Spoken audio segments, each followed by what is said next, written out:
Hello, everyone, and welcome to week three of the BSN in-house 5v5. Uh, this week we have again Eagles versus Phoenixes. I believe these are becoming the standard team names now. Yep. Uh, yeah, the two captains are Absolute Clown and Yankings. So I believe it was Yanking. Is his name Yanking Yanking. now? I said Yankings. Come on. Nah, come on. I did not Yanking. say yanking. I said Wow. Yankins. Come on. No. Wow. Well, I don't know. His I'll get A my mind out in the his gutter, name it's has fine. a... No, but he has like a double dot in his A, I and it say looks Yankin. from... Oh no. I say Yankin, but we probably got it really wrong, and he's probably going to be You know mad what? at us. You know what? Jenkins. There you go. Jenkins. He's your second captain. So Absolute Clown decided to have the first pick for the player Oh. draft.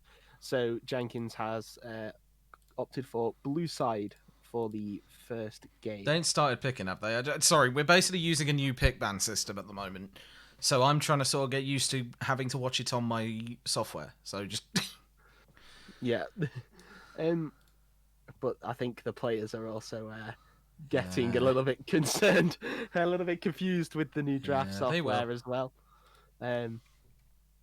But we're just gonna wait for that to sort out. But in the meantime, I guess that we can run through the who has drafted who. Yep. So Jenkins has opted for They have begun. Killer.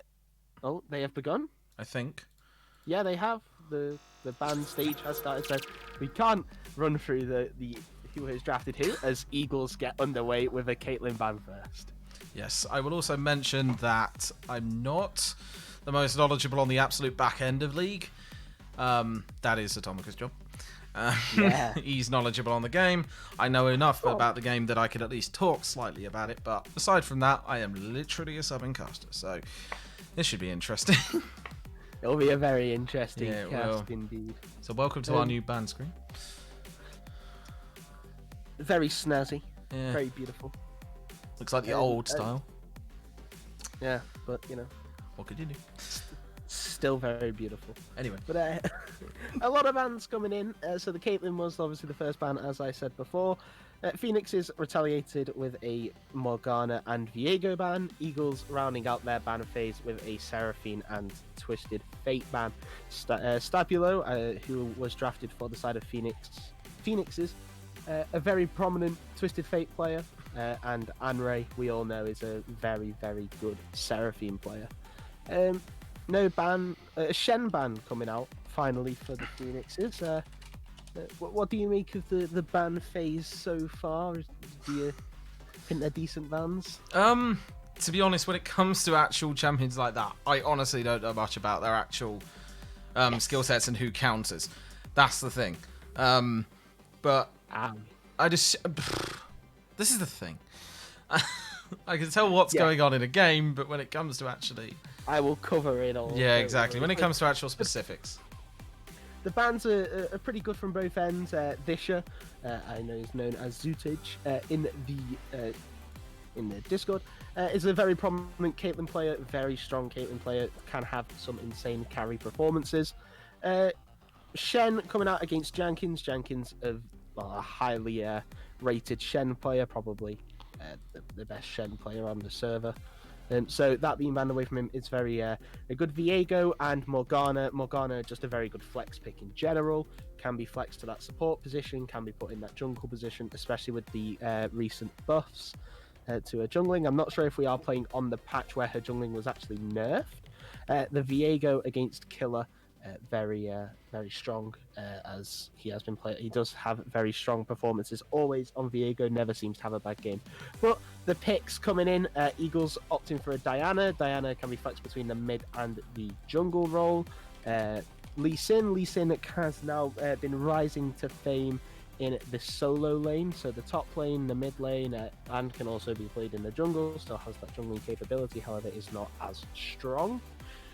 Neeko, again, it just seems like a team full of flexes for Eagles right now. Neeko can be flexed between that mid and support position. I would assume it's going to the mid lane, Diana jungle with Lee Sin top. However, that still has to remain a mystery. Yes. Phoenix is opting for Victor. Victor, a very strong blind mid laner. It can be bullied out by quite a lot of the current meta mid laners like Orianna. I've played the matchup. It's not a very fun one to be Victor in, but yeah, you just farm up as best you can. Zillion, a very strong support. That is a no ban, so they did run out of time. Yeah, they ran out of time on that one.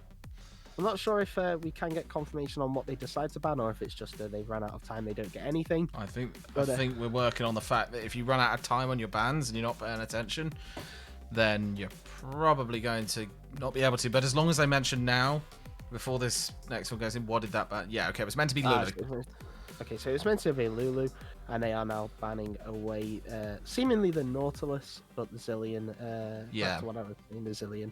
Yeah. Zillion, a very strong support. Can be quite a lane bully, dominant laner, using those bombs to really zone out the enemy support, especially if they decide to opt for a melee matchup. Sion in the top lane against Lee Sin, seemingly so. It's not, I would not say it's the best matchup for Sion. I would just definitely assume that this is a comfort pick or for scaling. Don't think the players like the pick ban.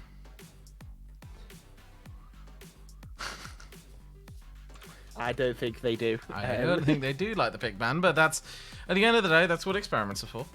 Yeah. So, all in time. You can only, yeah, you can. You've always got to try something, and you can't please everyone. So. You mean because it doesn't give you 5 looks? Gotta love it. Anyway, what are they going to be picking? If anything? They picked Volibear. Volibear. So the Volibear in the jungle,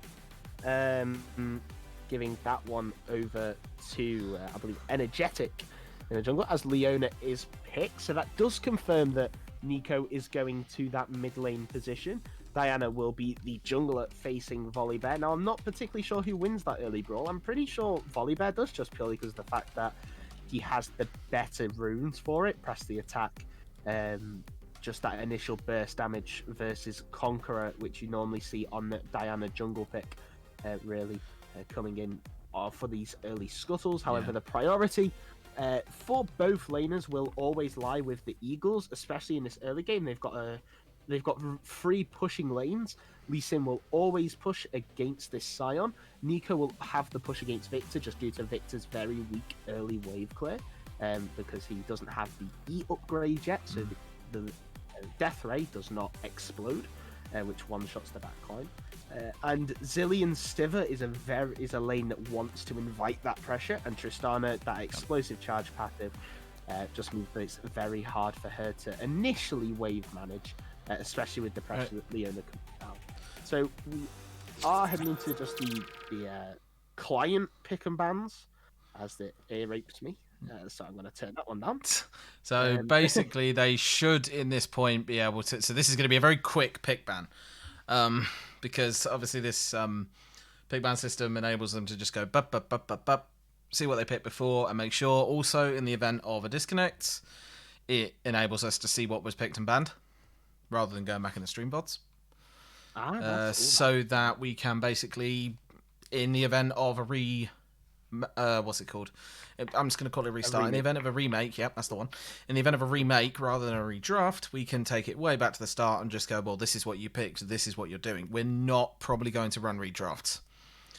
The rules have been basically written to not include redrafts.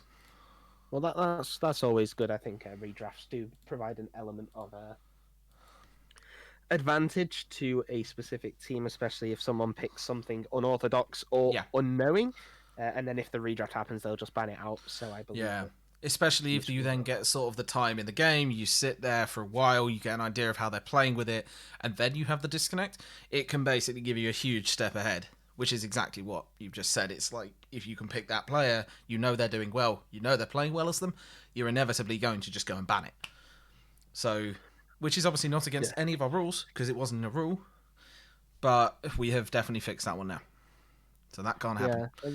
An interesting thing about this draft to me, though, was the fact that they did give the counter pick to the ADC, where bot lane is currently in the meta, where it's kind of decided by the support, really.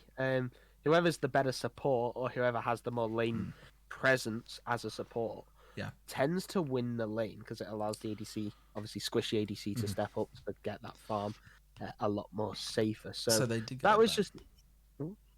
So they did get the Lulu ban. Yeah, they did. So they I did think get they that. put it in. I think that's I fair. think, yeah, I think honestly, that's I fair. do too. I think that's fair. I think when you're in that situation and you're using a new piece of software or a web browser software, you've got to be given that leeway, because it's new and it's more difficult to use, and it also doesn't tell you what you don't have. That's a very interesting one. Yeah, doesn't tell you what you don't have in your champions list. So, so the search and whoever is obviously operating the banning is being shouted at by 4 other people about what to ban. I've had this problem myself. So you're sat there, you're like, what do you want to pick? And then it's the clock is running down, and you got 3 people that you aren't asking shouting at you champions. yeah. And then the one person you are asking is going, just pick me anything. Yeah. It's the most infuriating thing in the world because you just sat there like, what do you want to play? And they're like, oh well, I don't really know. What's everyone else think? And you're like, we gave you counter pick for a reason. Exactly. But yeah. So here comes the spectator delay. 3 minutes to just talk about the teams. Vamp. If anyone has been watching MSI, then realistically, you would probably be giving the edge to Jenkins' team, just purely because they have they have a very funky combo in Diana and Nico, which is 2 very strong ultimates combined together, and the power of Tristana and Lee Sin. We did see it in RNG versus PSG, game 1, where Tristana and Lee Sin Lee Sin had that survivability to almost act like a frontliner. And Tristana just had the maneuverability to cause absolute havoc for in PSG's backline at the time. However, obviously, it's not the same compositions. We're not in an exact replica. Sivir, quite a strong counter to Tristana due to the fact that she can spell shield that explosive charge and that damage. So that is a lot of burst gone. For the Tristana, and so that will be interesting to see whether Tristana opts for the press the attack or Hail of Blades. I will be slightly disappointed if Vylance opts for that Hail of Blades build, just due to the fact that the burst potential isn't there against Sivir, as well with the Zilean ult as well. The PTA just provides a little bit more extra oomph in those fights, but Sion, Volibear, Victor, Sivir, Zilean, just 5 very good champions. It's a very clear near team fight orientated composition coming out from Clown's team, even though he's not in the team, which kind of made me worried. Then I was like, who's the captain again? But it is Absolute Clown and his team. He's opted to not play this game, which is an interesting one, because it means he could sit there and sort of give. That's why he was in the spectator room, incidentally. I didn't realise, but that's why he was in the spec room. He was actually sat in the spectator list. I noticed and I was like, oh, why is he there? And then I've just realised, wow, okay, he's actually captaining from a spectator role, which is an interesting one. Yeah, he's basically a coach. Yeah, exactly. He's basically a coach. So we've got 15 seconds. 15 seconds until we get into this match. From the face of it, who do you think's gonna win? Just purely off the champion. If you're working off my basic knowledge of League and you're working off just sheer firepower, I think you've got, as you say, you got Diana and Nico, both very, very solid to actually twin up. It's a weird one. It's a very funky one, as you said. But here we go. Right, client's loading. Oh, clients are loading in. Please don't go Hail of Blades. There we go. Please don't break. Computer, don't break. Thank you. Good. You gonna break? This is the worry. Every single time when this League client knows, it's like, are you going to break? Yeah, I mean, it's happened to me all the time. Is it going to die? And yeah, really? The reason why Atomica is talking a lot more than I am is because of his knowledge of the game versus mine. So yeah, that's the main reason Atomica is talking so much. In regards to me. Providing the analysis of the draft. But don't worry, you won't hear my voice As soon as fights start breaking out, you'll hear Scruffy's beautiful manly voice. So. Oh, here we go. There's the audio, very loud. Thanks, League. Indeed, really. Oh, yay. I forgot I enabled the esports timers, which is really cool. I did that as well. They're so fun. It's so fun just to see them in the top left and top right. Okay, so I'm gonna... Sorry that we are not into the game yet. No one's loaded in. Just gonna do that, and that, and not that, and that, and that. And then that. So, we should be all good to go. Here we go. Into match one. Nothing really stands out to me. Obviously, the Tristana has opted for the Halo Blades build, so I'm a little bit disappointed that Valance would rather go for that early game pressure instead. I guess it's level 2 kill because you would not expect Sivir to take the Spell Shield second. You'd rather expect it to take the Ricochet Boomerang Blade combo, especially with this Dark Harvest build. All setting up in their lovely positions. The beautiful 5-point. That is actually really cool to see on the map down there. It's actually really cool to see just everyone sat in the exact start positions. Everyone where they're meant to be. Everyone getting in the purchases, apparently. Yeah, hopefully we get some exciting play. Realistically, we should. The compositions, well, we can see that Jenkins' team wants to snowball. Chat is on, apparently. No. Yeah. Excuse me. Did not ask for you to be there, chat. Thank you. Turn that one off quickly. Yeah, I did not ask for that to be there. Let's not have flamage. They're all teaming up. Yeah, they are. Everyone's good friends, so there will be a lot of banter in the chat. Which we'd rather not show on the stream. Exactly. But yeah, Jenkins' team really wants to snowball this game. Whether it be through top, through mid, through bot. Tristana, Neeko, Lee Sin, all very good snowball champions. Neeko, if you can get her ahead, can provide extreme zoning with her Pop Blossom, as Banhammer takes one of the caster minions, but Valance... well, the poke has already started. Whoa, here we go. From the Civ of interest. Along with Jenkins against Brad, I'm going to just call him Brad. Or 5B. Oh! Got in quite a few hits there. I actually managed to take him down surprisingly low, considering. Yeah, absolutely, especially with the Grasp with the Undying auto there from Sion, which can help with the trades.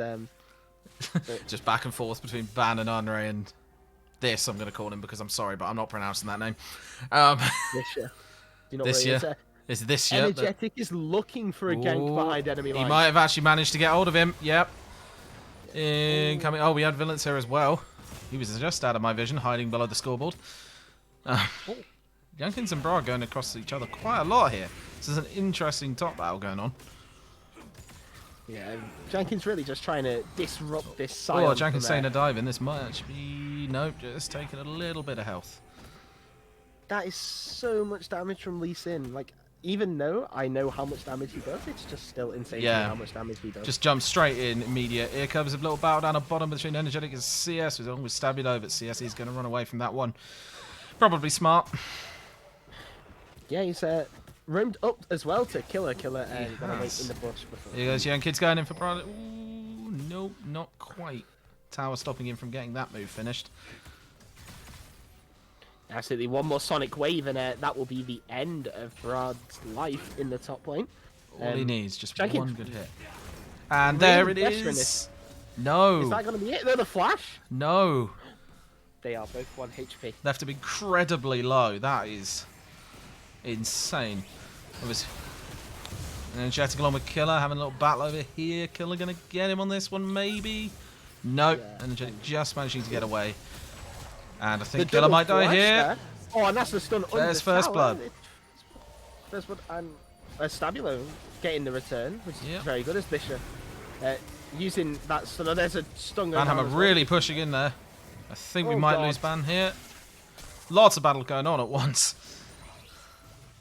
Explosive game from explosive team compositions. It is. And Henry landing that bomb as well there, almost killing Banhammer. But it's really interesting to see how Killer was really attempting to push that lead there. Knowing that CS is better had that push in the mid lane, so he could go for that invade I think on Energetic. I think we actually have Clown in the Twitch chat. Oh, He's just gone. He's basically coaching. Now, mate, I've made myself a nice cup of tea and I'm watching the stream all deaf. And that is the correct way. Correct way to do this. truly the best way to enjoy League of Legends. This is very much just a little bit of back and forth. Basically, just a casual slapping. It's basically just giving the other one a slap and they're just running away in the other direction. As it always does. Yeah, at the beginning at the very least, until obviously the red team start to actually finally sort of make their way up towards the team fighting sections, and we should hopefully get some massive team fights from them. I see the team fights will just be absolutely killer. Pardon the pun on killer's name there, but they will be for red team. They just have such a strong team fighting composition. Mostly tanks. It's going to be extremely hard for Eagles really to do Killer anything. going in on Stabilo. Is anything going to happen from this one? I don't think it is. It's just a little bit of a jab. Forcing out the flash though, so that's pretty good from Killer there. I think Stabilo really wasting that summoner spell there. He didn't have to, in my opinion. He could have just played around his gravity field a little bit more there to get off that stun onto the Diana. Proc his phase rush. I know it was nerfed in the early game down to 15% from 20%. But yeah, probably could have used that phase rush a lot better. 1, 2, 3, 4. No, that's fine. Sorry, I was really confusing. We just had a weird glitch on the map then. Confused me a little bit. Oh, was it Nico? Yeah, someone was stuck back in spawn. W. Yeah, the Nico W on the map, it provides 2 of her, so... oh, right. That'd be why then. So it's not broken, or it's not making the W useless where she uses it and it just doesn't appear on the map. Yeah. But, Killer now again going for another invade on Energetic as the Sonic Wave lands. Really though, Diana looking like she's going to go for Hextech Alternator. Not sure what she's going to build into first, because obviously that can build into the Night Harvester or the Hextech Proto Belt, I believe is the new item. Oh no, it's the Rocket Belt, isn't it? Proto Belt. There's Stabilo moving in on the team. Killer. Is Killer going to get taken out by the 2 of them here? I think he might, but you've obviously got CS coming in. Killing 1 and killing 2, and that is double down by those 2. That was actually a really nice move. A fantastic rotate there from CS is better. Yeah. Obviously eyeing his name and going for the kills rather than the CS, but as we can see there, that is the Diana-Nico combo that we were talking about. Just that double ultimate there. Diana bringing them in, forcing them into that Nico ultimate, and just allows that double kill. Well, not double kill, but the 2 kills there to take place. Double down. That's why it's all called double kills at this point, because it's like 2 down. Nice and quick and easy way of saying it. But yet we're still obviously under the 10-minute mark. If anyone wants to disconnect at this point, the new rule basically means that you get a 10-minute leeway, and then if you can't connect, you will get... Oh, there's a dragon now. So they'll get a 10-minute, and if they can't rejoin within that time, then it basically goes to a remake. A very nice rule in place just to give that a little bit of confidence to players. As the bomb dropped, barely missing for the latching connection from Anre, as the stun goes down. It's a stun. Van managing to just clear himself out there, but he may still be in trouble if he's not careful. Oh! As I say that is a lot of damage. Phil Swift up in there. Energetic maybe coming in here. Yeah, I think they're all going to push on him. We got 3 backing in. And got... Yep, I think they might be about to team them. There goes Energetic in on Banhammer. Ban just getting away from that one, and Energetic might go down himself if he's not careful. Yeah, the Zilean ultimate and the exhaust is coming in, so Energetic. He did go down, but he managed to resurrect himself. Yeah, a very nice Zilean ultimate there from Anre. Most of their team are now channeling, getting out of there, coming back in better. I mean, I'm not sure if that was calculated, but that heal from Valance there just absolutely saving Banhammer's life there. Really. 3 minutes and 40 seconds until, if I remember correctly, and I'm going to get this wrong, the Drake? Yep, the Drake, the Mountain Drake. So the first Drake was a Infernal, so that leaves us either with an Ocean or a Cloud Soul. Yes. This is not... Yeah. Everything's gone a little bit quiet now. which is always going to happen. Lots of people channeling, getting their health back up. Yeah, as well. Getting those items starting to move towards those power spikes. Snowballing their way now, forward. Volibear opting for a Might get a double in here. Might get a double in from Killer and Yankins. Are we going to see a kill on Broad? Yes, we are. There we go. Now that was a lot of damage from the Diana. Oh, and they're probably going to take him down again? Yep. It's just his zombie Scion Yep. phase there. Just stopping him there from allowing the restart the wave as Stabilo rotates up to the Lee Sin to try and help out the wave a little bit, just to ensure that there can't be ensure that there's no lost CS. But Volibear is sticking around in the top side. It looks like they're trying to get something done as the Sonic Wave lands onto the Victor. But Energetic there, and just biding his time and waiting. As Valence may have potentially been engaged upon here. Banhammer a little bit late. Energetic coming in for the pot. No, just missed the steal there. Yeah, oh, and that's unfortunate from Energetic. We got a team fight going on here on Anray. That's one down. There's the reason. And there goes the Leono. The resurrecting on the Zillion. Gonna get this year down? Taken very low. Very low. Might manage to get a shot in here, but I'm not sure if he's going to be able to deal with Anray in time. Nope. Could not deal with that. And this year survives another day, as does Anray. They are very low. A fantastic fight from the Phoenix's bot lane there. Anray and Lisha really utilising their spells in conjunction with each other and just... completely shutting him down, basically. Yeah, picking off the Leona, so the Tristana had really no lockdown.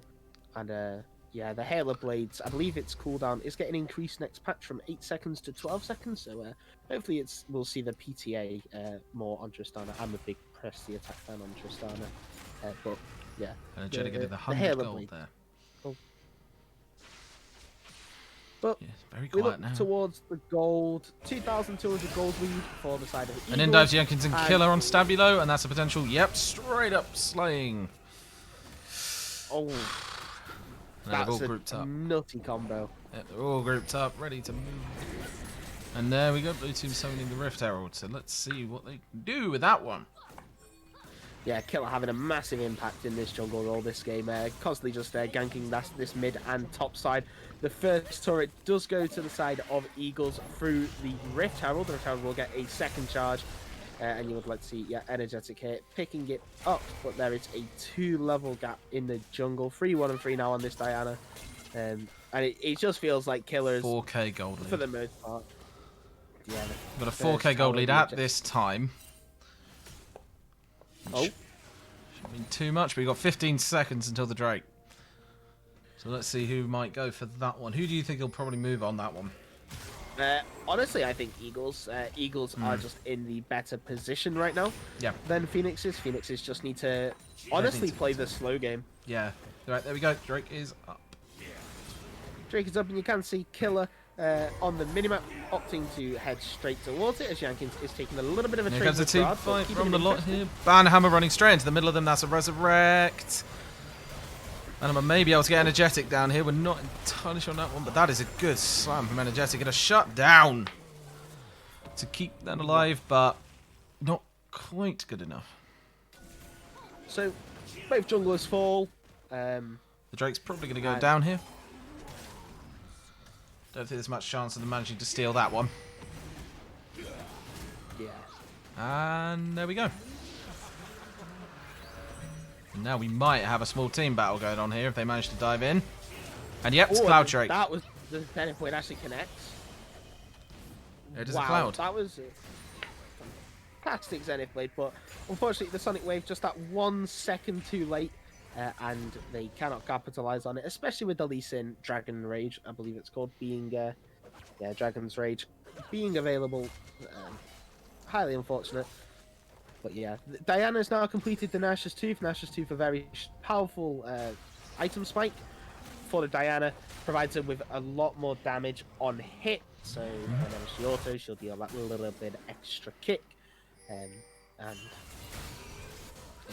it really is. Nash's Tooth is just a really strong item. 100 ability, 50% attack speed, magic damage on hit. What more could you ask for, really, from an item?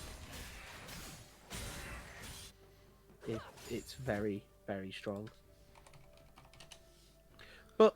We do see now the game starting to slow up a little bit as I say that, Jenkins takes us. Well, gives out a little bit of poke to Brad. Brad not very happy, deciding that he wants to try and give a little bit back. Killer being absolutely grouped up on by Stabula and Energetic. And CS coming in just behind. That is a good kill on Stabula right there. Yeah, just focusing the squishy Victor, who was right next to the volley there, rather than trying to play it a little bit back as the Dragon's Rage comes in. Sonic Wave, and it's all just too easy to pick out this jungle mid duo right now. We do see now a 3k gold lead. Nope. Yeah, no, 4. No, it's the 5k. Yeah. I'm an idiot. It's a 5,000 gold lead. Quite I passed maths, I swear. But yeah, it's looking like the snowball for Jenkins' team is really just starting to happen. We can see it in action with this mid jungle roaming, and also just the invades that are going on. But you know, there's only so much that you can bleed out. This Vigilance falls very low. That's almost 1 HP. A good spell shield there. This should force to flash. Good long range. And Ban's going to go down to Stabula. I don't think anyone's quite noticed Killer yet, but now they have. And I think Killer's probably not going to survive that one. Yeah, trying to donate the kill over to Visha, but instead, the Zilean picks up the kill. Zilean support, I believe, opting for the... so he's either going Imperial Mandate or the Shurelya's Reverie. It is the Shurelya's Reverie, just to give that little bit extra speed to his team. Allow them to reposition, especially against this Diana. It's an extremely good item.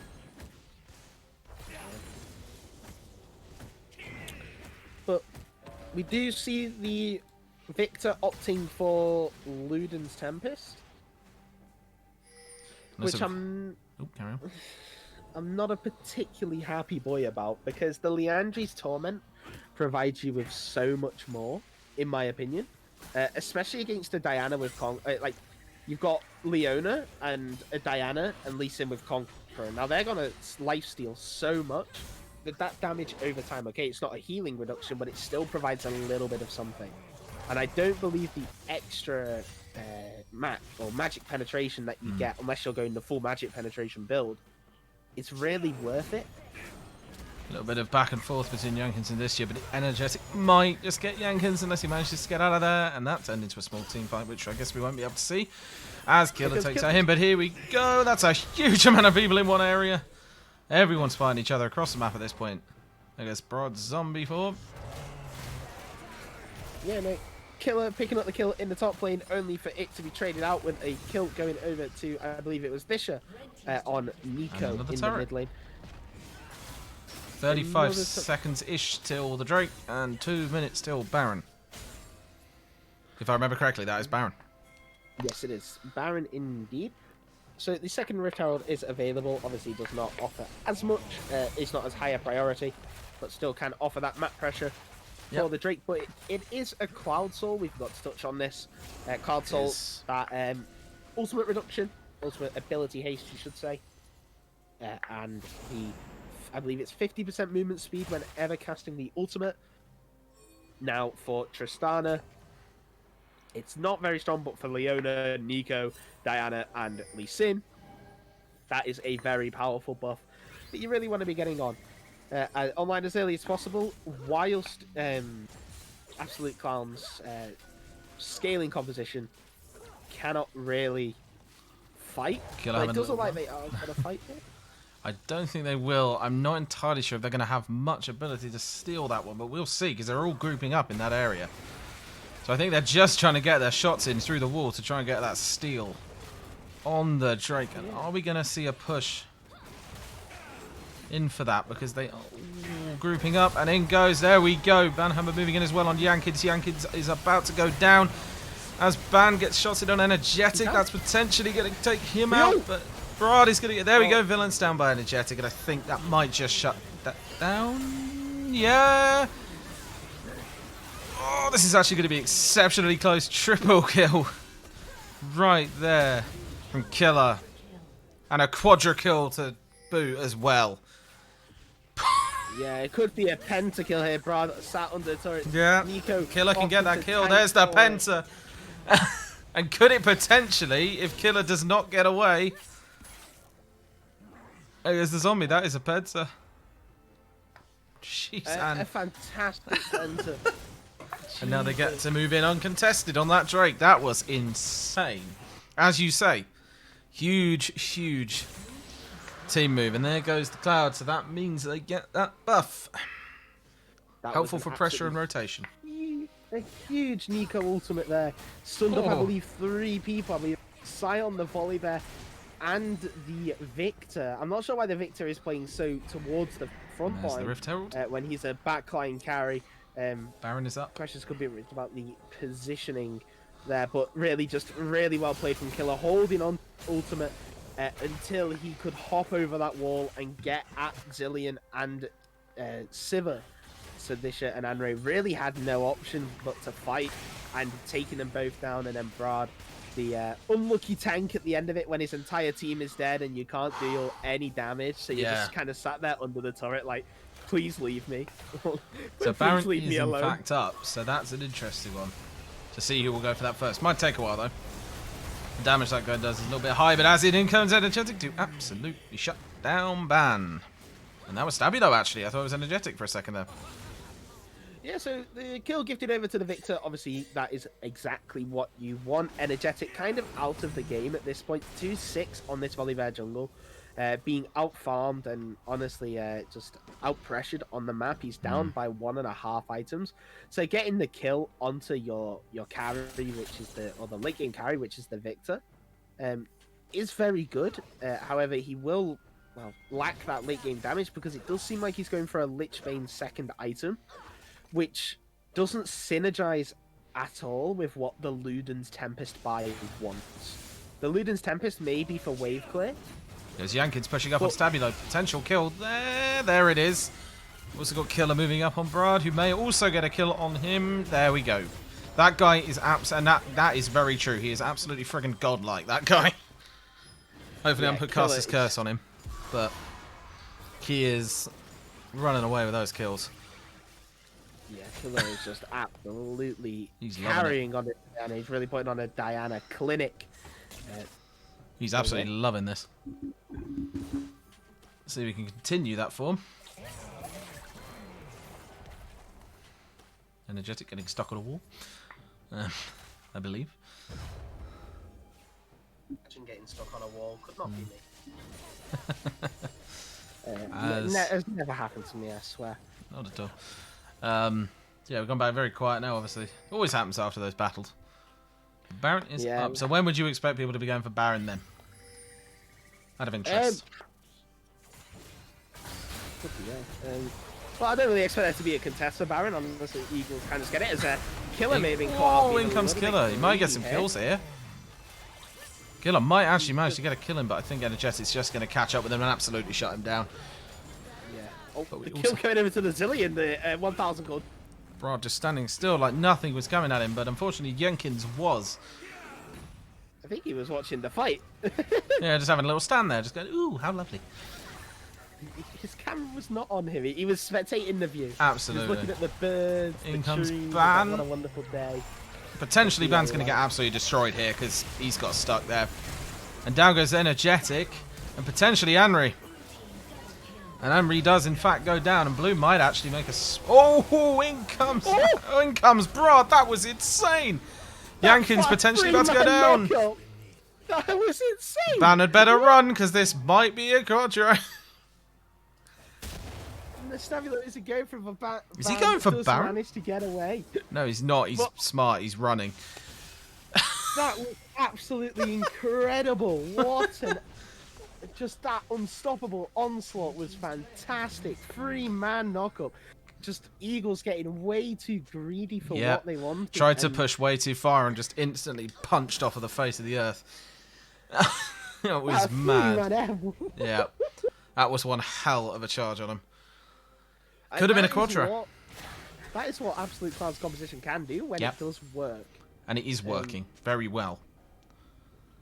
But we were probably going to see a lot more of those. I think we know which champions they are. She'll be banning next ban pick. Holy cow. I don't think they'll let him be him again.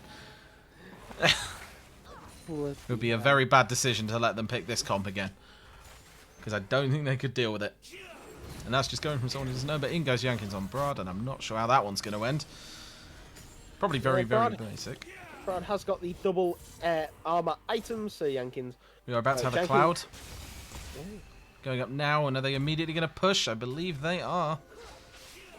Everyone's just sort of waiting for everyone else to make that first move. And in comes the team fight. Banhammer, two of them about to go down, I believe. One down from Brad. Two down from Brad, potentially. Two down from Brad. Potentially a triple from Brad here. That would be insane if he could get another one on Killer.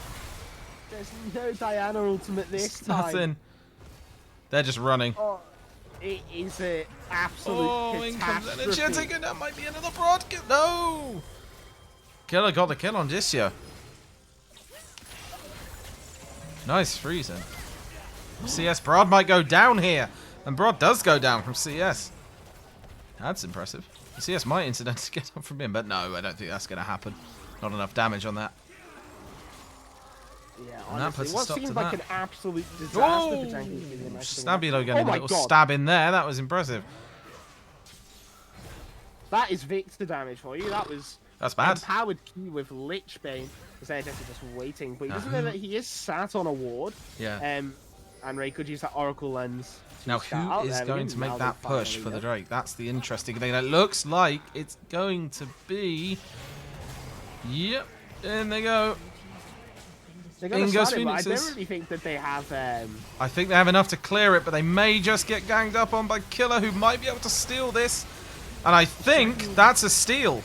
If they somehow manage to get that, that might be a steal. And I think, unless Stabilo can get a nice little jab in there, they might have lost the Drake. Yeah, I think they and have. Lost the Drake. I just don't think that that was really on. No, it wasn't wise. Fantastic engage by Banhammer. And Killer gets a shutdown right there, nearly shutting down my frames as well. My frames have been dying over the entire fight. This has actually been an insanely good match. Like, this started off a little bit further apart, but 23-20 with not much of a gold difference, in my opinion, at this point. And Baron's still up. Around 4,000. Yeah, it's not much for 5, 27 minutes in. It's not a huge gold difference. There is absolutely every chance for either team to take this one, but it's those team battles that are going to do it. And the fact that the majority of the gold difference is placed in this jungle, yes, is that basically the win condition now for Clown's team is Phoenix's is just to shut down this Diana. If they can shut down Killer on this Diana, then there's pretty much the only champion they have to be worried about is this Lee Sin, as the Tristana opted for the Phantom Dancer instead of either the Rapid Fire Cannon or a bit more, or the Storm Razor as a second item. So a little bit more of defensive itemization coming out from the Tristana. We're starting to group up on the middle again. She won't deal as much damage, but that Kraken Slayer cannot. And in comes Jenkins on Stabilo, and we could potentially see a kill on either of them here, but I think it's going to be Stabilo taken out by Jenkins on that front. Yeah, just a fantastic 1v1 mechanically. Yep. Nailed it. Very well played from the Lee Sin. As this could now lead towards a Baron. 38 seconds on this Victor. They now know that Energetic is on the bot side of the map. I think Killer's about to move on the Baron. And he is. Yeah, they do start it up. There was a blue ward, so they do know that. They do know they're there, and they're all moving in. We're all about to move in. One of them might make the move to get on that point. And there goes the Baron. Yeah, Yankees TPing in just to make it launch, and Energetic, you do not want to be... Oh, and I think he might go down on that one. That might have been a mistake, but he might have just saved his ass by getting out of there. That was... Yeah. That could have gone very wrong. For Energetic right there. Out so many ultimates, that small Sonic Wave, just one Lee Sin Sonic Wave forced out Volibear, might be making a push here. Zillion, and Silver ultimate, and also the Shirelias just to get out. Right, see a team fight potentially here if they pushed a bit too far, but they have obviously got Brad to contend with. We've seen what he can do.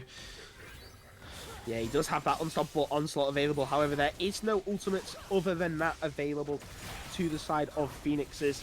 So we will see what they decide to do. They should back off at that point. Like, there is no reason to push for it. Back off, bide your time.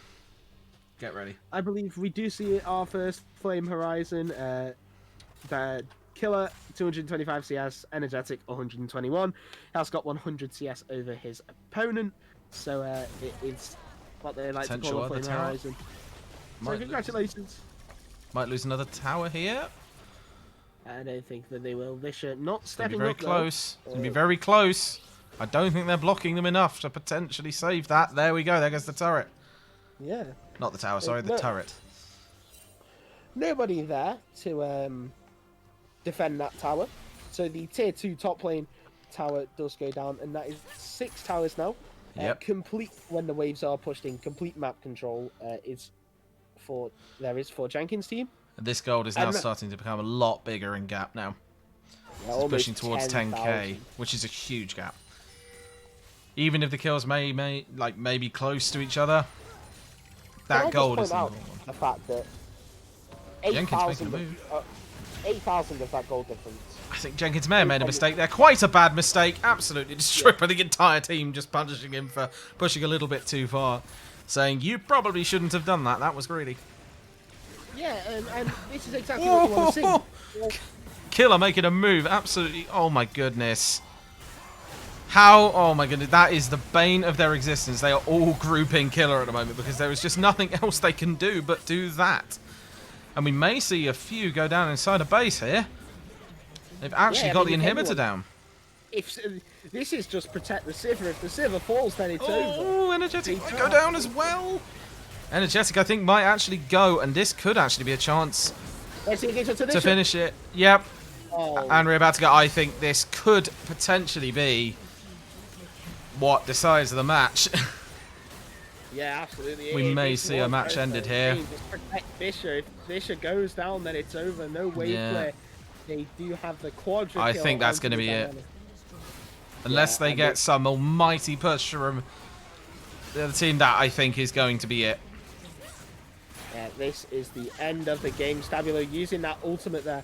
And that's Phoenixes, isn't it? No, that's sorry, that's Eagles taking the first, I believe. Yeah, the first game going over to Eagles. Yep. And Jenkins' team. Just a Diana diff, really. I think Diana just a pretty balanced champion, as we can see. Oh my goodness. Diana just casually deciding to deal more damage than his entire team combined. That game was impressive. Let's gonna do a new draft. Get them back on the link. Indeed. Yeah. I was saying Diana just casually deciding to do more damage than his entire combined. 15, 30, 40, 30, 46. Oh no, never mind. He dealt literally almost amount as his entire team combined. And just looking at the Discord for people's responses, that was an insane game.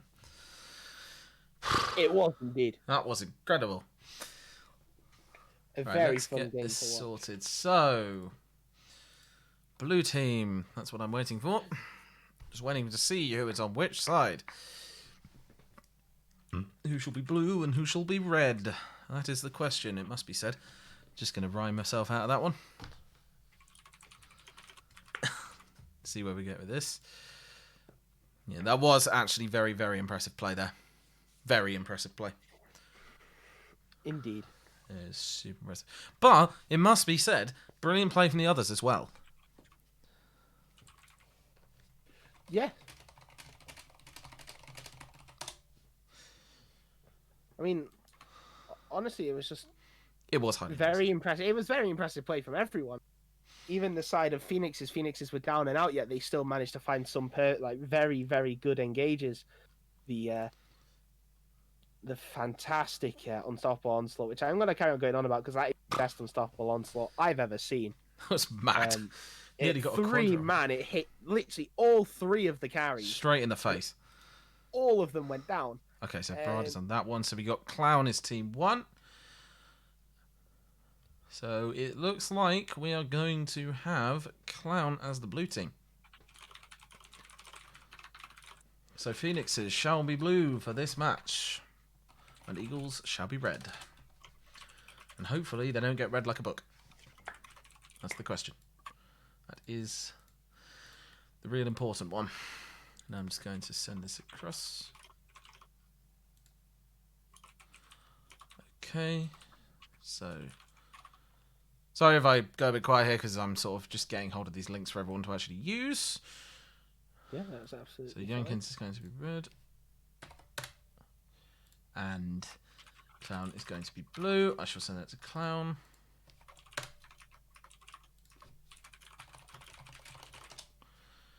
And then I shall get the spectator link.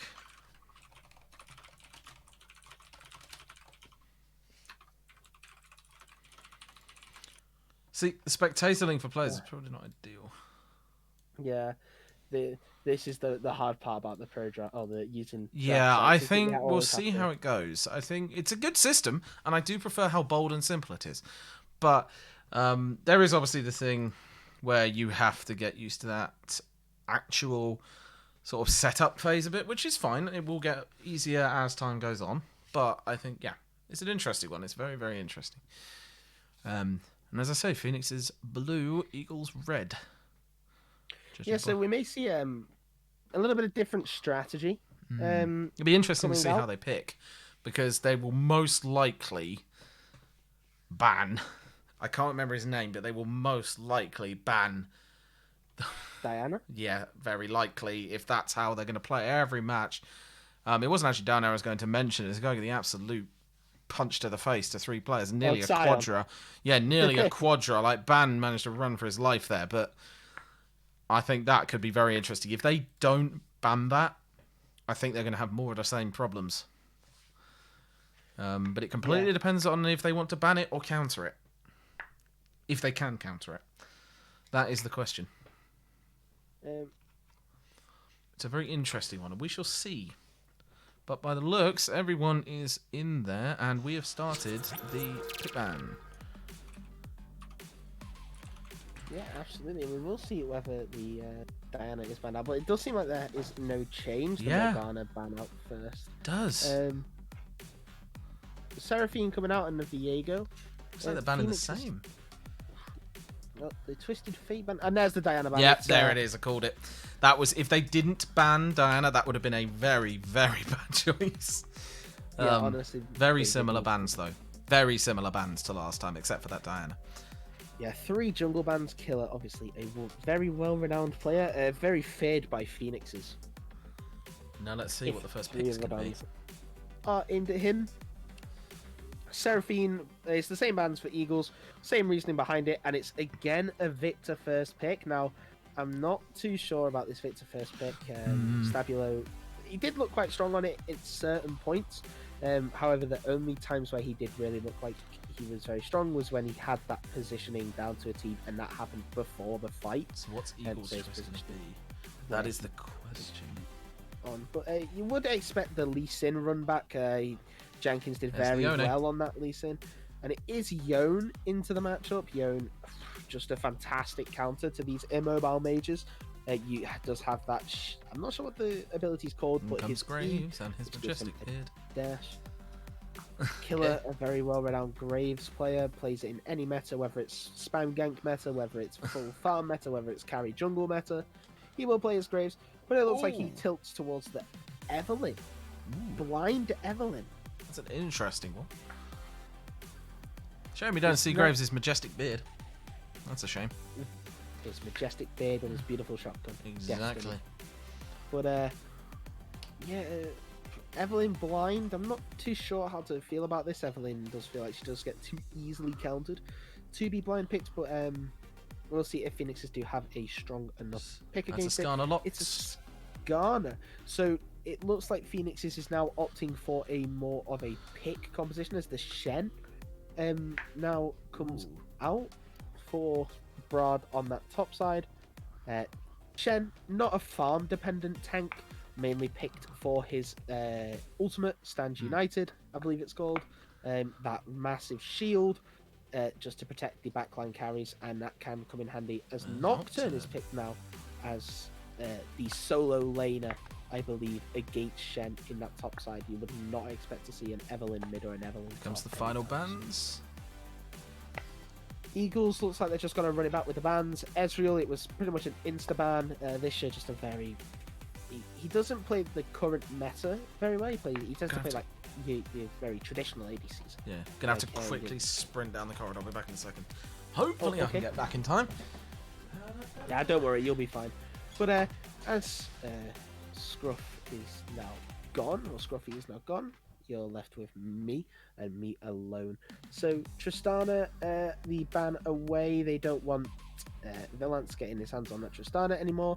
The Zilean ban this time, so they do leave open the Kai'Sa. They do Eagles. However, there is no Thresh ban as well, so everyone knows the Skarner Thresh tech. Probably the Taric ban would have been, even though Banhammer may not play it, it may just be better to ban that. As Aphelios is hovered. I'm not particularly sure why you would blind pick the ADC and leave counter pick to the support. But the Nautilus ban away, it means that Phoenixes are going to look towards a bit of an immobile ADC as Lulu is now locked in. So this could be forcing Visha onto something like the Kog'Maw, just to deny that Kog'Maw bottom. Welcome back. So we did see a Zilean ban, so Eagles not running back the same bans. They did opt to rotate towards the Zilean ban, just due to Banhammer not really feeling that matchup very well. The Lulu coming in though as the support. As Varus is locked in, it will be interesting to see whether that is on hit Varus or if it's lethality Varus. It will most likely be the lethality Varus just due to what Eagles have picked. But we will see what the support is. That they do opt to pair with it, and it is the Thresh, so it's the Skarner Thresh tech. Skarner using that Impale, Thresh using that Lantern, Skarner just yeeting them literally around the map. And Sivir is the lock-in this time for Villance on Eagles, and an interesting role reversal of ADCs. Obviously, they don't get they get the Varus instead, but now Visha is facing against the Sivir. I'm not particularly sure what I think about the Sivir, because Sivir Spell Shield can be easily broken with Skarner, whether it's through his Q or through his E, just to set up the initial stun. But yeah, a Mikhail's Blessing or a Quicksilver Sash, if you don't pay the tax, then you get the axe. That was the saying in the Malzahar mains about his ultimate. You don't pay the 1300 gold tax, then you get the axe and you die. So we will see who opts to pay that tax. Now we sit and wait. It is. We just wait for the teams to ban. Obviously, they can either replicate the bans or just whatever they want because they already know the champions. But an interesting run back of the Victor blind. I'm not too sure how I feel about this Victor blind, especially considering the Eagles. I mean, I know they have never had a chance because mid laner or Phoenixes have never left their mid lane pick until phase 2. So either B4, B5, or R4, R5. But it seems like their bans are really focused more towards this bot side of the map. And I'm pretty sure Stabilo has a bigger champion pool than 2 champions. So it is really weird to see such priority on the Victor. So yeah, honestly, Phoenixes have a very, very compare. Shen Taunt, Skarner Impale, Varus Chain to Corruption, Victor, you could technically say Victor Gravity Field and Chaos Storm, because a Chaos Storm does have that, I believe it's 0.25 seconds silence upon deployment, and anyone that's within the Chaos Storm upon deployment has that silence afflicted to them. So it will deny any flash or anything like that. And then the Thresh Lantern, Thresh Dark Passage. No, that's the Lantern. But the Thresh Death Sentence. There we go. I can think of the name. Really, just the overall style of Phoenix Comp, just to be that pick, that annoyance. Whereas Eagles, I'm not particularly sure what they want to do. Whether it's team fight, because they do have 2 very strong team fighting ultimates, Nocturne with the Paranoia, Lulu with the Wild Growth, and you could also say Yone with his ultimate. I'm not sure what that one's called. And then you got Evelyn, very strong pick. The Last Caress. Is someone Siva. breaking the house behind you by any chance, Atomica? No, we're currently going through a bit of a kitchen refurbishment. So somebody is breaking the house to repair the house? Yeah, pretty much. But yeah, we've lost the dishwasher, so I think my mother is cleaning the dishes in the bath. So it's the greatest mental image of your mother just smashing dishes, because that's all I can hear in the background. Wash the dishes, okay, smashes them. And whenever I turn on noise suppression as well, I'm not sure how negative it is. But I'm cutting out a lot. You are cutting out a huge amount. It's not minimal. It's very minimal, sorry. The amount of noise in that background is so minimal that you cutting out that much is just not worth it. Yeah, absolutely. So while we now sit here for 2 minutes and 50 seconds. Honestly, though, with this game, I can't see. If Phoenixes are drawn into these team fights, I can't see a way for them to win. But they're just because of how much stronger and it's almost as if Eagles have just drafted solo queue, and Phoenixes have tried to draft this inherent team composition where everyone needs to work together. See, that assumes people are going to work together. Exactly. That is the real big assumption of a team comp, where you can just get all these people in one place and have a great time and just destroy the opponent. But that relies on you being a team. And if they can't do that, then the very foundations upon which the team composition is based falls apart. And that's not even knocking them for it, because they did get some very good kills. You gotta remember, a lot of them were team kills, and the vast majority of impressive ones were actually solo, or with one other person. From what I saw, anyway. Could be wrong. But I think the vast majority of what I saw is it's those team pushes that work, but evidently not in the end. Yeah. I think that is the thing. It's just, I think Eagles got so far ahead at that point. It's just that Phoenixes really could not do much, even though they did have very strong engages, very good engages. It just wasn't enough due to the inherent gold lead. I think that was the problem. The gold just got way too out of hand. And then that was it. Yeah. There's the door now. Yeah. Just FF it, honestly. I think this one they should hopefully have learned from the last one. Let's see if they have. But they've obviously picked a team comp again. So if I picked up what you said, probably they picked another team comp.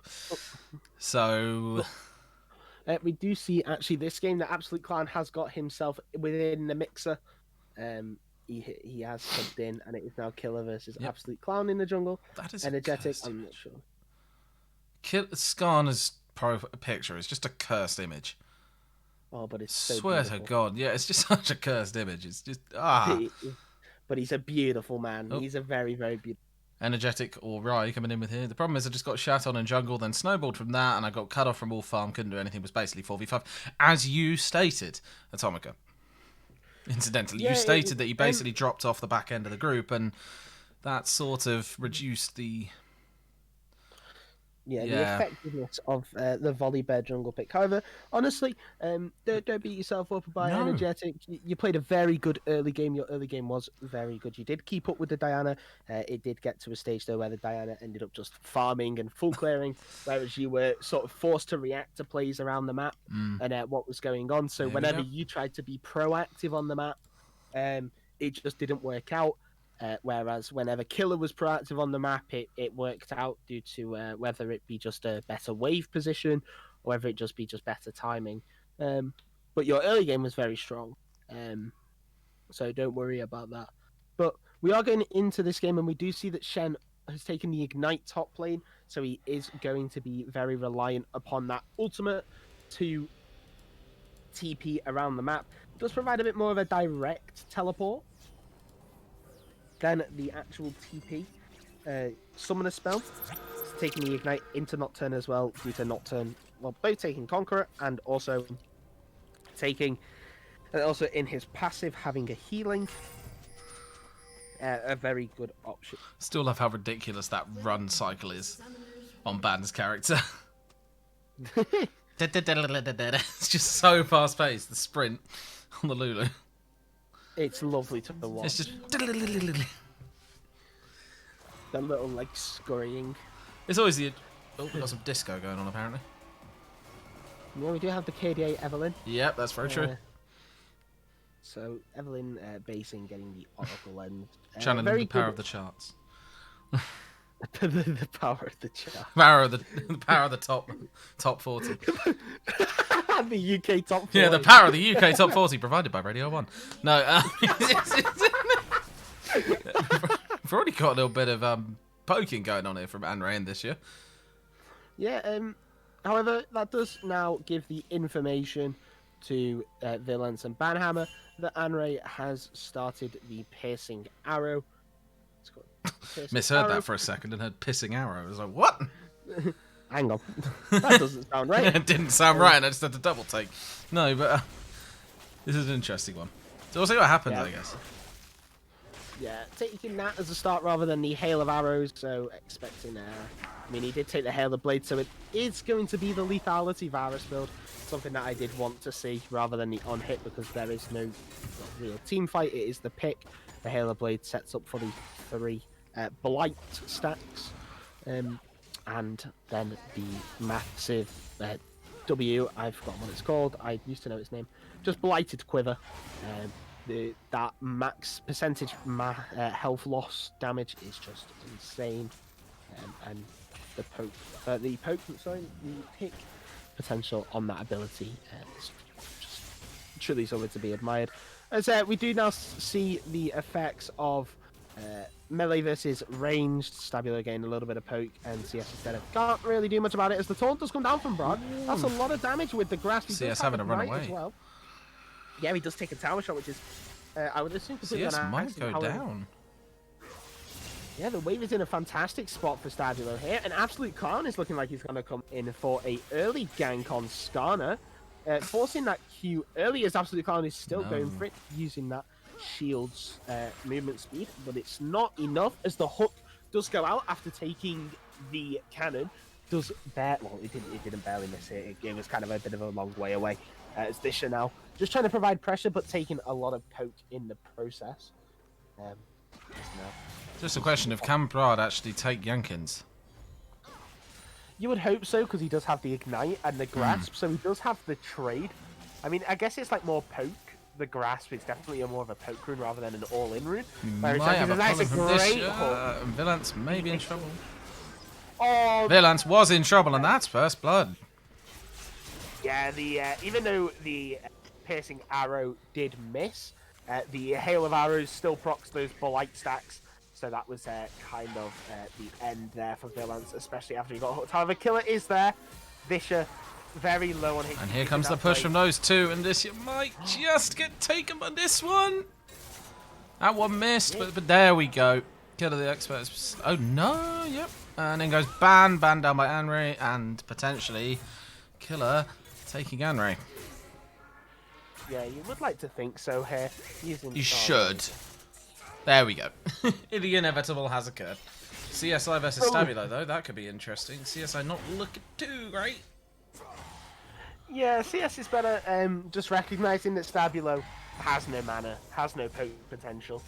He really needs to base, but because CS is better, he's just there and constantly providing that little bit of pressure. Oh, Stabulo. Oh, might have had a DC. It was 4 minutes 20 seconds, which means they have a 10-minute chance. But he has reconnected basically instantly. So the game did just crash. I think he might have had a crash, but it did pop straight back up with a reconnect. Yeah, so he is just there reconnecting, probably in a loading screen. But this does now give us time to talk about the mid lane.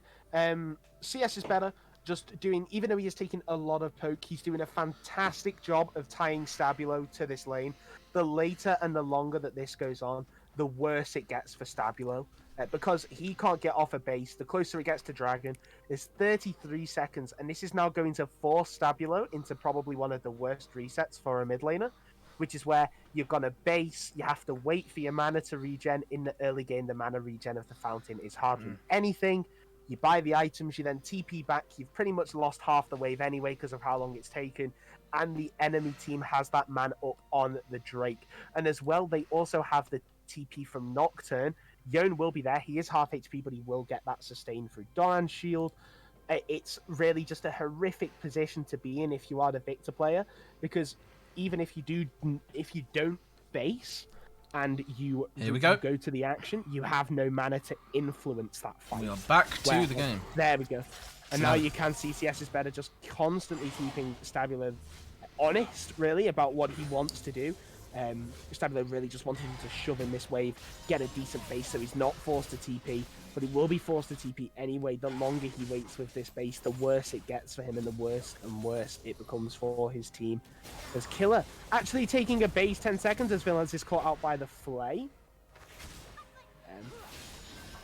This you might also be in trouble straight back, but it's just immediately stopped by that hail of arrows.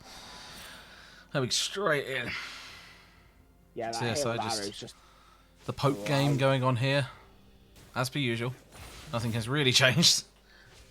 Yeah, honestly, Stabilo now is just recognizing that he does auto attacks, which don't cost mana. And there could be a little push here on Villains, which could cause him issues. And it doesn't. Forcing out the heal. Which is quite a big summoner spell to give over. It is. As Killer is now on the top side of the map, Clown is on the bottom side of the map, both just looking to do their camps before the Drake, as Vischer goes and grabs some vision. And up Vischer, goes the Drake. Vischer against this lane, opting for the Aftershock instead of the Guardian, which is very interesting, but I can see why he's done it. Definitely he's going to be the one flying in. This year hiding around a corner, just trying to get those shots in, and in comes Jenkins from behind, who might take this year out. But Villains might also get some good shots onto Anri, because he is 1 versus 2 at the moment, but Jenkins manages to get Yisya, and Anri will be lucky to get away from Banhammer there. Does not. And absolute disaster for the bot lane, but a fantastic flank ward. And here comes the group. Was from Villains, but yeah, I would be very surprised. And is Ban going to make the move on that ward? He is. He's got to destroy the vision that Vischer placed down. CS doing a bit of farming. Yeah, Stabilo managing to get the wave in a pretty okay position for a base, but he is forced to TP back, as I said. Yeah. And here comes Stabilo. They might actually go at each other here, but we will see. Probably not. But I think they might be. Yep, this might be. No, they know when to back off each other. Blimey. Well, both using the ultimates, and then they sort of missed, but they sort of didn't, so they just sort of backed off each other, which is a pretty weird interaction. And a pretty weird decision-making room, both as Killer now coming in. And in comes Stabilo versus Killer, and I don't think that was a smart decision. And then you've obviously got Jenkins versus Brad, which also may turn out to be Jenkins' downfall here. The taunt but potentially Brad might actually get him, but this is going to be a close one. And there we go. Oh, wow. So, Jenkins actually just waiting for the grasp to restart. So that's a lot of damage coming out. Killer can't even get close without being swatted out by the tower's true sight. So really can't get that last caress. Just deciding to push in the wave, really punish Brad for taking that ignite instead of the TP in the top lane. Denying him a little bit of CS, a little bit of hook, and the hook does land. And in comes the attacks of these two, which could cause death. Banhammer and Villains may also be slightly in trouble here. But I don't think he will be, because he's got those minions to back him up. Yeah, the Chains of Corruption actually missing. Anri falling very low. As Vischer have But this might be the downfall of Villains right here. Yeah. Villains getting a little bit too cocky. Anri has up the heal. Could have maybe backed up a little bit then. Yeah, I believe Scapulo actually opting to go to the top side, so Brad had less chance and goes to the mid lane. I'm not sure if this is a permanent swap, or if this is just a swap to deny the loss of that. And we have got a blue hiding his way right on the Drake, so we could potentially see a jump on the Drake here. Yeah, Clan has got it started up as Vischer is taking the Rift Scuttle. Not particularly sure if Vischer is going to be the one to complete it or whether they're going to gift it over to Stabilo, as he is available now. No, Vischer is leaving it on 48 HP. And in comes the Drake. Yeah, and you wouldn't be surprised to see Killer opt to go towards the top side, head towards this Rift Herald and get that one started up. Khan looking for a pick of the CS is better. Does have that Predator. He is going to use that ultimate, but the ultimate does not go. And I think this may be the downfall of CS right here, unless you can get Yankids and Killer come in for this team fight. I think if they can get these moves right on Killer, that might be an excellent move. And 3-on-1, and that might be it for him for now. Yeah, the gifting over the kill to Stabilo. Unfortunate for the Yone that his ultimate, the Fate Sealed, did not go over the wall because it connected with the Skarner. So it just collided him with the wall rather than taking him over the wall. Not how intended. Yeah. Villains. Forcing Killer and Yankees to join the fight, and then Killer got I mean, he is an Evelyn with 3 kills, but he got way too greedy there, and just too far. the kill, donated over to the victor, who is now scaling up. 85 CS at 10 minutes. We'll have to see what build he opts for this game. No tanks this game, but 2 conquerors. I think the Liandry's That just missed right there. This you're missing.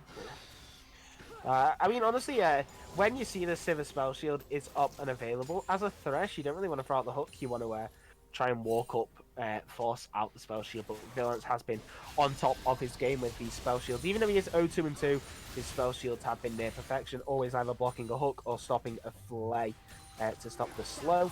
And there we go again, as if to prove your point. And in comes Killer. The flash from Lisha. The exhaust going out from Banhammer a bit early, a bit premature, and Ray able to just take that dart past his lantern and leave there. We're still under 1,000 gold on this one, I believe. Oh no, just over, sorry. No, just under. Just under, yeah. About 700, just under 1,000 gold, which is still pretty close, 11 minutes in. Yeah, absolutely. You can, with how explosive the game has been, it is really a close affair. I mean, yeah, I've had a lot of action, but again, a lot of the gold being funneled onto this Evelyn. There's the hook almost landing onto the Sivir who was recalling. Just like he was already. And there goes Banhammer again. We may have, and this is after the 10 minutes. But Banhammer has just DC'd. It may be the Wi-Fi. Yeah, after 10 minutes, you still get that rejoin timer, but if you can't rejoin, or if you don't think it's worth rejoining, then you can either continue to play on, or you can forfeit. Those are the 2 options. So you continue to play on with 4? You can. That is a choice. But 11 minutes in, that would pretty decent, to be fair. They still have a chance, but I think, and this is not on that front, but it is very, very interesting. I don't think it would work out too well, but we'll see. I mean, it looks like he's instantly reconnected.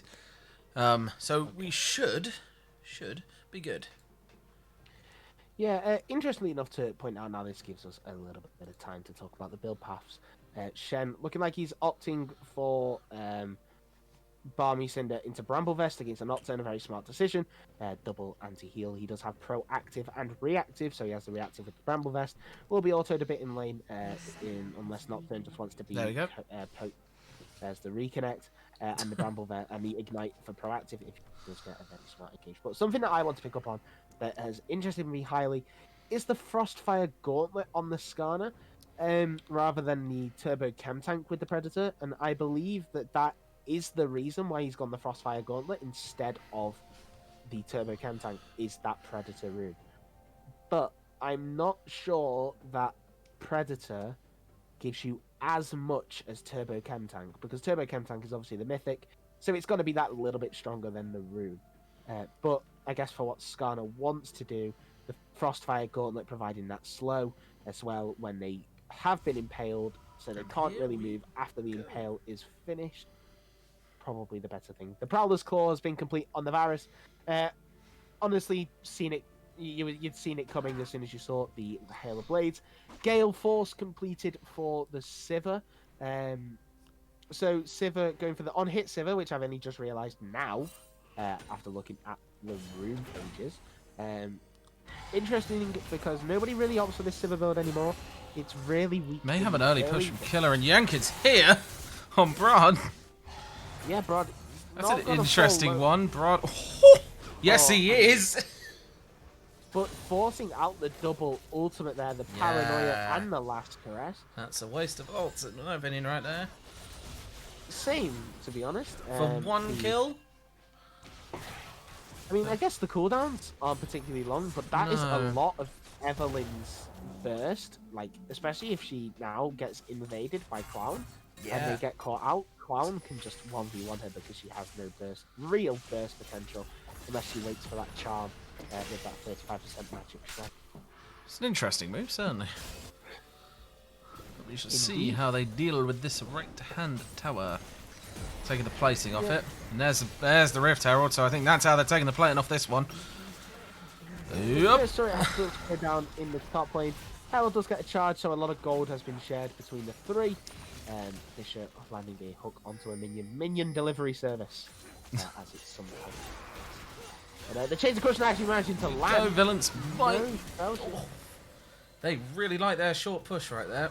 It's an interesting one. Yeah, absolutely. Just trying to bully out this Sivir due to Sivir's early game not being the strongest, and Stabilo came there. So yes, going versus Stabilo, which may cause Stabilo to... Oh! He was so low at the end of that one. I think if Deathspray was actually just positioned upwards rather than downwards, I mean, not an inch to the left. That is fantastic knowledge of how much damage he does. Just an inch to the left, and that probably would have done it. Yeah, absolutely.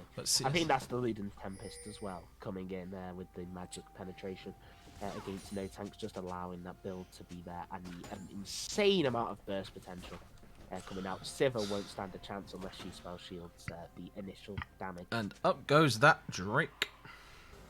Yeah, it is a mountain, so again we will see either a cloud or ocean. Really thought this, if you're on the side of Phoenixes, you want to see the cloud soul, you want that 50% movement. Instantly, I believe. Yeah, Instant Drake. Evelyn is hanging around there. I believe she did get spotted. And there it is, the mountain going over. And it is an ocean, which is absolutely fantastic if you're on the side of Eagles, but not if you're on the side of Phoenixes. Not great. I mean, against the poke, like, Annie all in, the ocean may be good as Annie. And in comes the team fight between the lot of them, and that is going to be insane. Youngkin's just about getting away with his life right there, but in comes CS, who may be shut down by the lot of them, and CS just about... No, he does not. That's Stabilo getting a blooming long-range kill on him. I think Ban's just going to get away from this, but Anri definitely isn't. This Killer gets an absolutely killer kill, but Killer gets pulled in, and that might be Killer gone. We can potentially see even more here. This is an insane fight. Right. It's dragged on for so long. This is a very long fight, and Youngkin's coming in trying to get the rest of them, but I'm not entirely sure if he can. I don't think he has the health for that. But that was an interesting one. And Stabilo trying to get that kill on Ban, and I don't think he's going to quite get that in before the tower decides to give him one hell of a punch to the face. And that ends that fight. That hook on Killer was insane. Fisher take a bow. I mean, I know it was he was walking that way, but Killer getting the assassination onto Anrei, and then Fisher ensuring that his death is not in and there goes that turret. That's a 1-on-1. Let's talk about that taunt. Before the Fate Sealed came in, Broad taunting the Yone. So as soon as that Fate Sealed had finished, he was actually under the influence of that taunt rather than being able to free hit. And I think this may be a kill on CS, and that is him out by Anrei. Which will be an interesting one. Prowler, that was a Prowler's Claw interaction and a half. Yeah, just a little bit. He flew halfway across the lane, but looking like Camille hook shot there. But we won't talk about that. As a good solo kill there by Anrei using the ultimate and the Prowler's Claw in good success. Nice little hit across the mountain there on this year. And we slow it down. We're slowing it down. Time to breathe.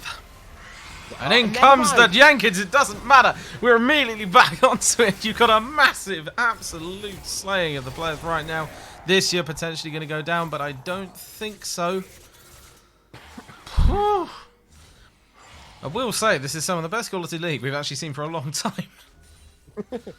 Like, in terms of just sheer team fights and amount of interest in that amount of stuff is just impressive. And there's the Rift Herald. Heralding the start of potentially another tower down. Not apologising for that pun. Definitely not. Oh god. That might be... Never. Yes, it is. Down goes that turret. They couldn't quite save it. Yeah, now the tier 1 turret on the top side. So it's only a 700 gold. 600, 700. It's only 700 or 800 gold between them at this point. Yeah, absolutely. And even to someone who doesn't know too much about the gold, and in comes everyone. Oh, that was just an absolute destruction. Not sure if they're match. Yeah. And down goes Stabilo if he's not careful on that one. Be very careful. So, Evelynn ult for Shen ult, I would say, and for Victor, sorry. I'd definitely say worth for the side of Eagles.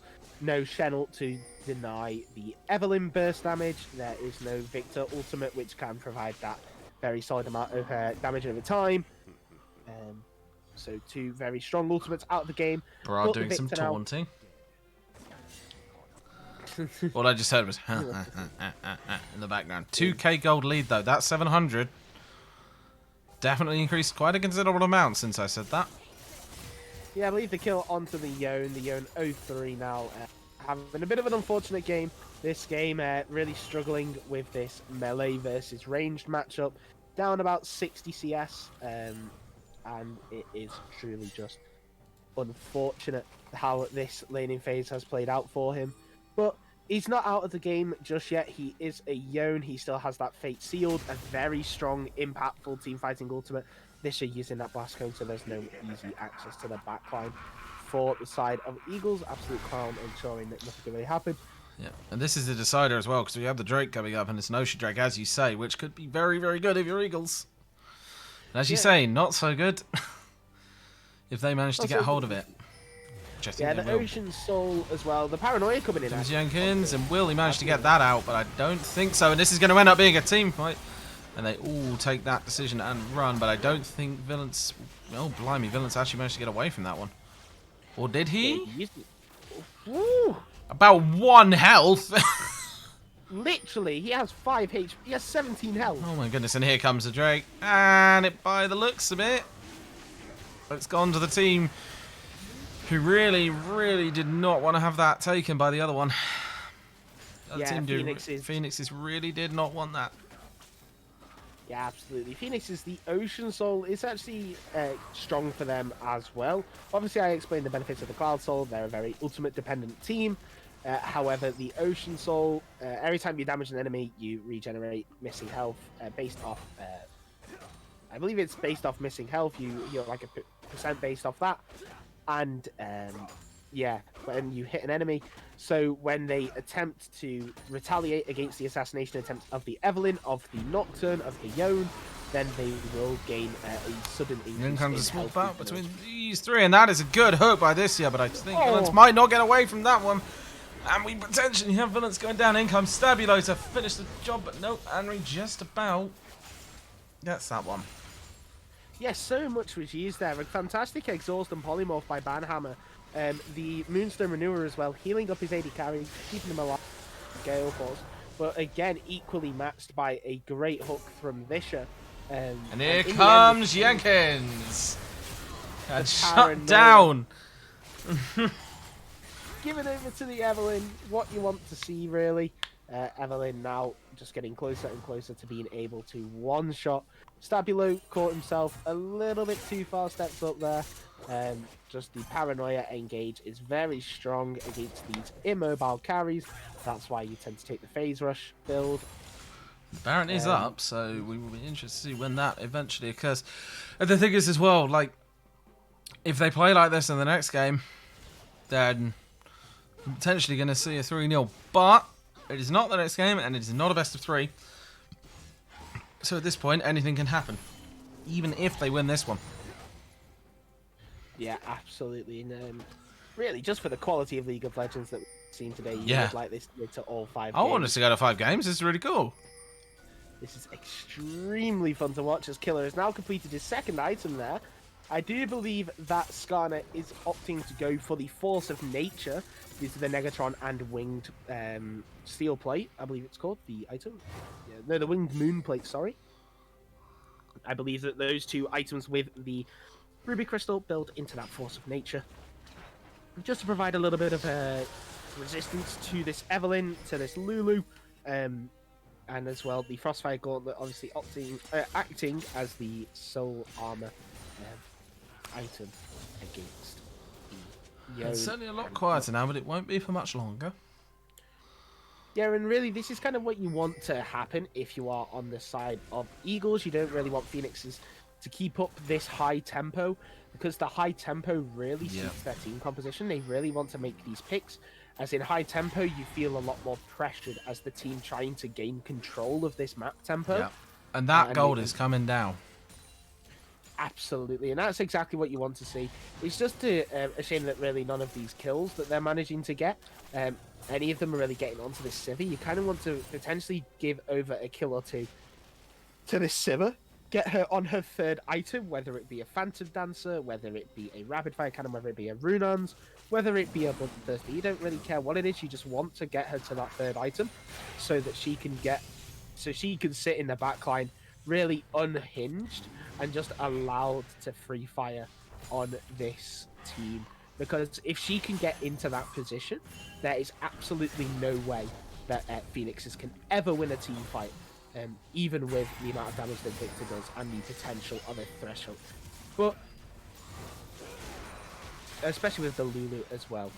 Sorry. That's a Ruon Banhammer, which is No, that was close. Forcing out the flash. Banhammer lucky to get away from that one. But a nice time flash lets him. Oh! No, it doesn't! And he gets a snipe in, and that gets the turret down. Ban channeling, jeez, that was a nasty way to go. That was so unfortunate. That was just a shame. He was just chilling, he was recalling. Like, and then shot in the back. He was just browsing Boris's wares. And then he just got killed. Yep, straight in the back. Literally popped like a balloon, that sound effect. really does show how it's just gone. It very much was. But we shall see. 8 seconds till the ocean, and this will be interesting because they are ready and waiting to get that advantage.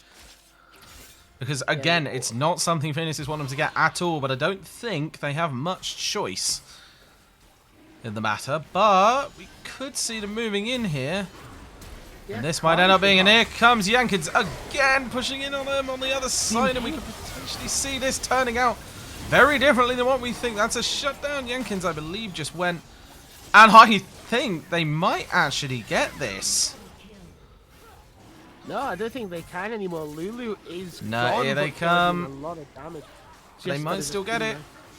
If Valance manages to get a kill, and they manage to get an easy little tap in on it, but I think Eagles might just steal it. But yeah, the Yone falls. No, Killer's gonna go down, I think. Oh, what a hook! What a hook! That is a shutdown, and we could potentially see a couple of little battles going on between Broad, and that's Broad, and there we go. Eagles getting in. I don't think there's much they can do with only 2 of them. Or the TP's and Villance hiding in. Villance hiding down the bottom right. That could cause them some problems. Fantastic play from Villance, just really sticking around, recognizing how much of a nuisance that he can be with that boomerang blade. This year, I don't know what this year was doing just then. He was just denying the kill from Yankin, so he's giving him the kill to the Lulu, so that Yankin can't get any of the gold. Clown having a nice little fisticuffs with the Drake over there. And here comes Jenkins and Anri, so this could be an interesting one. Jenkins, if he can get a kill and then just keep pushing on that Drake, he could pretend. There's the kill, and here comes Red. They might actually get this. Oh, that is a steal! That is disgusting! Oh! I don't know how, but they got it. That is disgusting. That was the most insane but horrible steal. That has got to be absolutely freaking gutting for Phoenixes on that one. Gutting. Yeah, Eagles just gutting. That is that was keeping the Drake aggroed without your jungler, and then the chasing arrow coming in from Talk about cheeky. That was, wasn't it? About cheeky steals. That was just oof. Right under their noses. Yeah, it was like 4 of them on the Drake, and then again that perfect sound effect. Yeah. It's just one shot straight to the Drake. Is all it took, and it looks. So we've still got the Baron up, so that could be interesting. Oh, yeah, I think at this point we may be seeing another runaway, but not caster. Not having the caster's curse on that one. But this may be another case of the runaway. Because that's just too many Drakes. This Thresh just doing so much work, putting in so much work. These hooks have been... Here comes the Baron. On another planet as Phoenix is now started the Baron. Killer has been caught out. The hook torn. The last caress into the pit. And here, yeah, I think this is going to be a Baron takeout quite easily. But never know until the Baron's dead. So there's no smite on the side of Eagles, so boom, there goes the Baron. So I think what we're going to see here is a push, and I think that might be it. All they have to do is push basically straight down the middle. Yeah, really. Evelynn not alive. This just really has to maintain this vision control. There's Yankins running in, but I'm not sure if that's going to work, but we will see. It didn't come CS. This might actually turn out a lot different to what we thought. No, CS running away, dead straight away. Henri on his rampage. Banhammer getting a couple of dinks from Broad then. Yankins just about getting something in, but I think this is where we're going to see that push. And a great hook, and Henri again. Yeah. Yeah. I think this is where we're going to see this final push. Pushing through the turret, straight out onto the inhibitor, and I think... Well, there goes Killer. I think that this is the end as Killer falls in the 1v1. I think this is it. Eagles 2-0 if this ends up the way I think it is. If it'll be 1-1. It'll be 1-1, of course it will, yeah. Yeah, the 1-all. And they're going for the top lane now. 2 inhibitors. Why am I getting the teams mixed up? Jeez. Because Eagles were blue side game 1. Of course they were. The Fate Seal's coming in, but I think it's too little. And away runs CS. CS down by Stabilo, and I think you're going to see an absolute charge on the Nexus.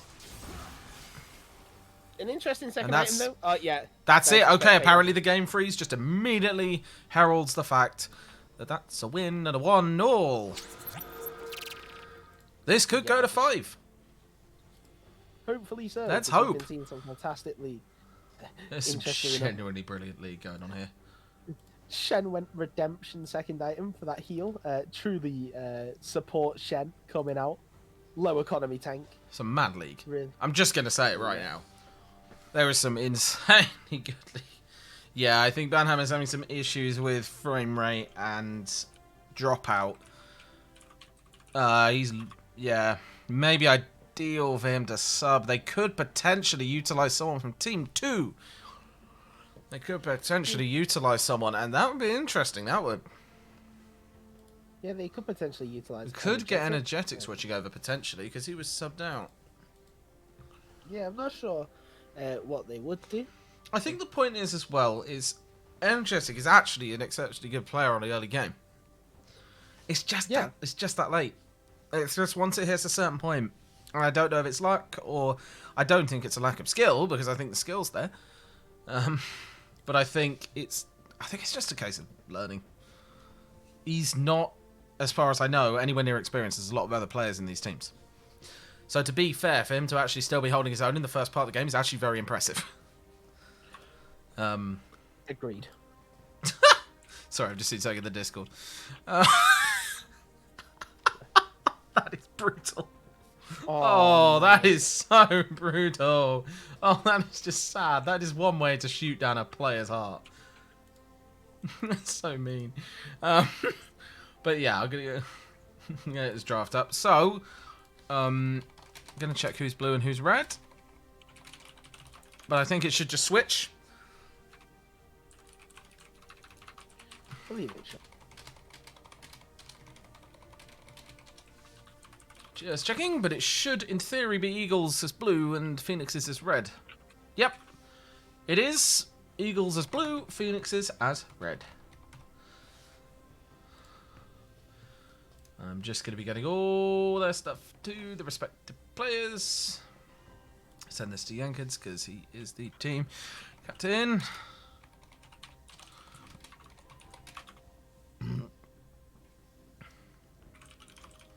I remember correctly, Phoenix is Jenkins, correct? Just want to be sure. So go up. Phoenix is Clown. I was wrong. Oh. So Phoenix's Link going in for the Blues. Yeah, we're just waiting for. And I'm going to send in the red pick band to Jenkins. Sorry, Jenkins, if I'm saying your name wrong. If it's Jenkins or Jenkins, please let me know. It's probably Jenkins. We just call him Jenkins because we're British. And in goes the big band red to Jenkins.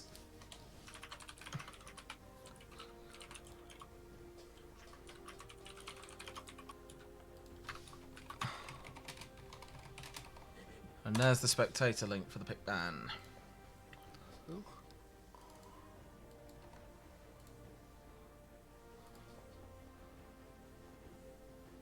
I think I've got it right. No, you got it right. No, I didn't. I didn't. Oh, what is it? The wrong.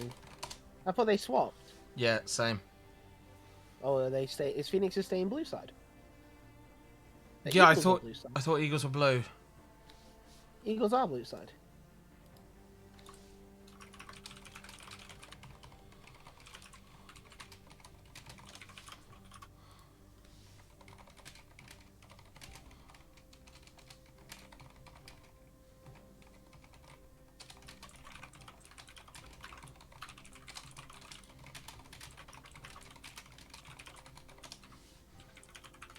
Eagles is blue. Yeah, that link is correct. Who's saying it's wrong? They're wrong. The link is correct. Just I put red by accident. Oh.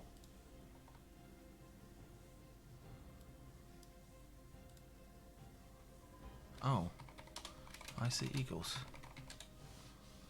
On blue. Yep. We're having a little bit of trouble. Yeah, sorry, this is sure. a bit of confusion coming in from players right now. It's, yeah. Yeah. I don't think there's a problem here. It's just finding, I'm going to recreate the lip pick bands. You're not in the game. So blue. Oh, shoot, yeah, I haven't actually quit. I keep forgetting that I have to exit the game. Sorry, that's my bad. Let me just... Fixing links. Yeah, this is just teething issues for the first one. There we go, spectate. So Jenkins is blue, which is Eagles.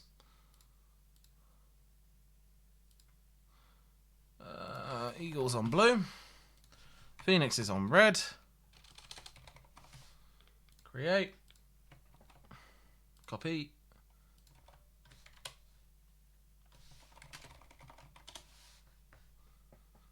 And I'm just confirming with Jenkins if that's better. It is. And that is now your correct link. Awesome. So people can see stuff. Updated spectator link is that one. And I'm going to update my spectator link too. And that... Okay, so they've started, so I'm bringing that straight in. It's the fastest start. Yeah. Oh, they pressed ready. I don't believe they were ready. I don't think they were. And this could cause problems for the Phoenixes. This may have to... No, everyone's in. Everyone is selecting. Okay. We are fine. Whew. That's close. That was close. Eagles actually changing their band, so at least one thing is going to go through. Whether it's the Caitlyn or the Twisted Fate, we will see.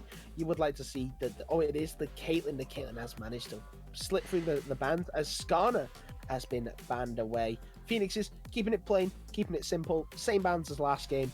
The Morgana, the Diana, the Viego, as we all said. Killer, a very strong carry jungler, so be taking away a lot of his carries. As Eagles now first picking the Victor away from Stabilo. They did ban his Twisted Fate, so we will see what he opts to pick into the Victor matchup. Whether that is just a denial pick and CS is better is actually okay with Victor and how his kit works, because I do know he is a very, very difficult champion to learn, as I'm attempting to pick him up, and he is extremely difficult in my opinion, of course. As Kassadin, I'm not sure if this is a force pick or whether that is a genuine Casa. I think that might be a force pick. Because it did run down to 0. Well, they have a choice to change. If there has been some problems with the links, so I wouldn't be surprised if people were allowed to change afterwards if they actually didn't mean to pick that, which can happen. No, I think they genuinely meant it. So they have picked Kassadin. Shaco is being blind picked. Now I know Shaco is a very annoying. Do you know that Shaco can have a carry performance? His assassination is genuinely insane. A lot of people don't even know where Shaco is until you see the box placed down and he's already on top of your carry. The Rumble being locked in now, the Rumble jungle. Eagles now looking like the team that is going to opt for this team fight-esque team composition, whereas Phoenix is looking like the solo queue. It's really a flip around of roles, as the Nautilus is now locked in for the Eagles. A lot of CC to line up this Equalizer and this Death Ray. Nautilus a very, very strong support, no matter in what position, whether he's blind picked, whether he's counter picked, he's just a very strong support. Thresh picked in response. Flay can deny any follow-up from the dredge line, from the depth charge. Just really overall quite a good pick into the Nautilus, especially if Vischer, I believe, will be piloting this fresh, can really utilize him. As the Tristana is banned away, Eagles adapting their bans, going for the Varus, and Ray having a very nasty Varus to play against, and the Tristana being banned away. They're most likely going to ban potentially a top laner, maybe the Lee Sin. You would like to see the Lee Sin ban, as I believe Jenkins did have a very strong game on that Lee Sin, was very, very confident, very comfortable on that pick, but we will see. It is most likely going to be a forced no ban. No, it is a Lulu ban against Banhammer, and Jinx has been banned away from Anray. So really, no, you would be looking towards the ADC pick here, just to give the top lane that counter pick, especially if the Lee Sin does come online. You may want to see Brad maybe go for something like a Gnar, just a bit of an engager. But no, they opt for the Shen. They're going to get the blind pick, the counter pick to the ADC. Again, I cast my thoughts about this throughout game 1. I don't believe that giving the counter pick to your ADC is particularly very strong in the current meta, just due to how the bot lane meta is heavily influenced by the support pick right now. But as I said, you would like to see the Lee Sin ban. The Lee Sin is locked in into the Shen. Not particularly sure how that will go, just due to the the ring that blocks auto attacks. Spirit's Refuge from Shen and Lee Sin, obviously a very auto-based champion. I'm particularly sure how that one will go. The Aphelios locked in from Eagles. Now, for Villans, I'm not sure about Aphelios in the current meta. I don't believe he's very strong. I really am. But this is Villains, of course. Of course. Yeah. This is Villains, of course, and Villains can basically just play anyone. Play anyone and make anything work out of a piece of string. Like, it's just... it's impressive. I mean, honestly, having the general knowledge of the champion will probably help him a lot. Yeah, absolutely. And I mean, obviously, having knowledge of the champion will help anyone, but just understanding the matchups will really ensure that Aphelios can be as strong as possible. But the Sivir as the final pick for Anray, whether we see the Dark Harvest or the on-hit Sivir. Honestly, just for the team composition, I would like to a on-hit Sivir. The casting can provide the burst damage. You just need to provide the DPS. Overall, Shaco as well has that burst as well. So really, there's no need for you to also pile on more burst. And now we sit and wait. Indeed, as we the do. Teams pick ban again. Which adds a bit of time, but they can fairly quickly just rattle their way through their bans and picks and make sure everything is working nice. Indeed, they can. And what I'll do is during the I need to go and grab myself a drink very quickly, so I will Probably go and do that once I just go the pick and ban side. Yep, go for it. And now, silence. Oh, I just kicked my PC.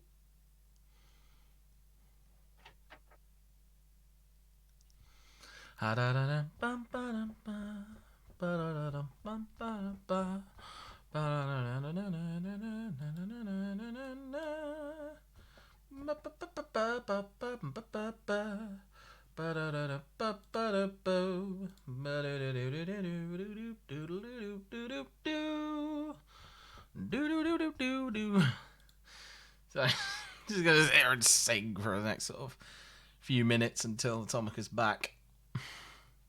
Although I'd rather not sing.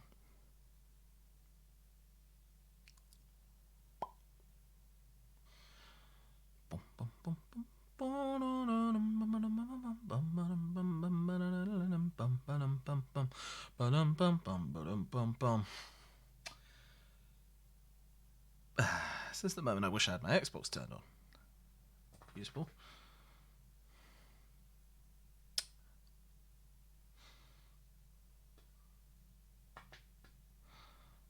So badly want to open the window. I so badly want to open the window, but it is so loud out there. You occasionally get drunks, and also I'm shouting. Probably not the best idea, is it? So we shall see. It was slightly panned for some reason. Anyone else who be slightly in their left ear? If this stream is going in stereo, of course. There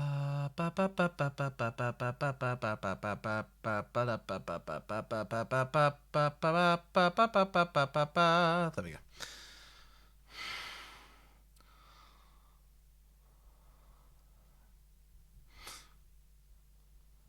Okay, I think we have champions locked in the official system. And now a 3-minute spectator delay. Funnest Timus.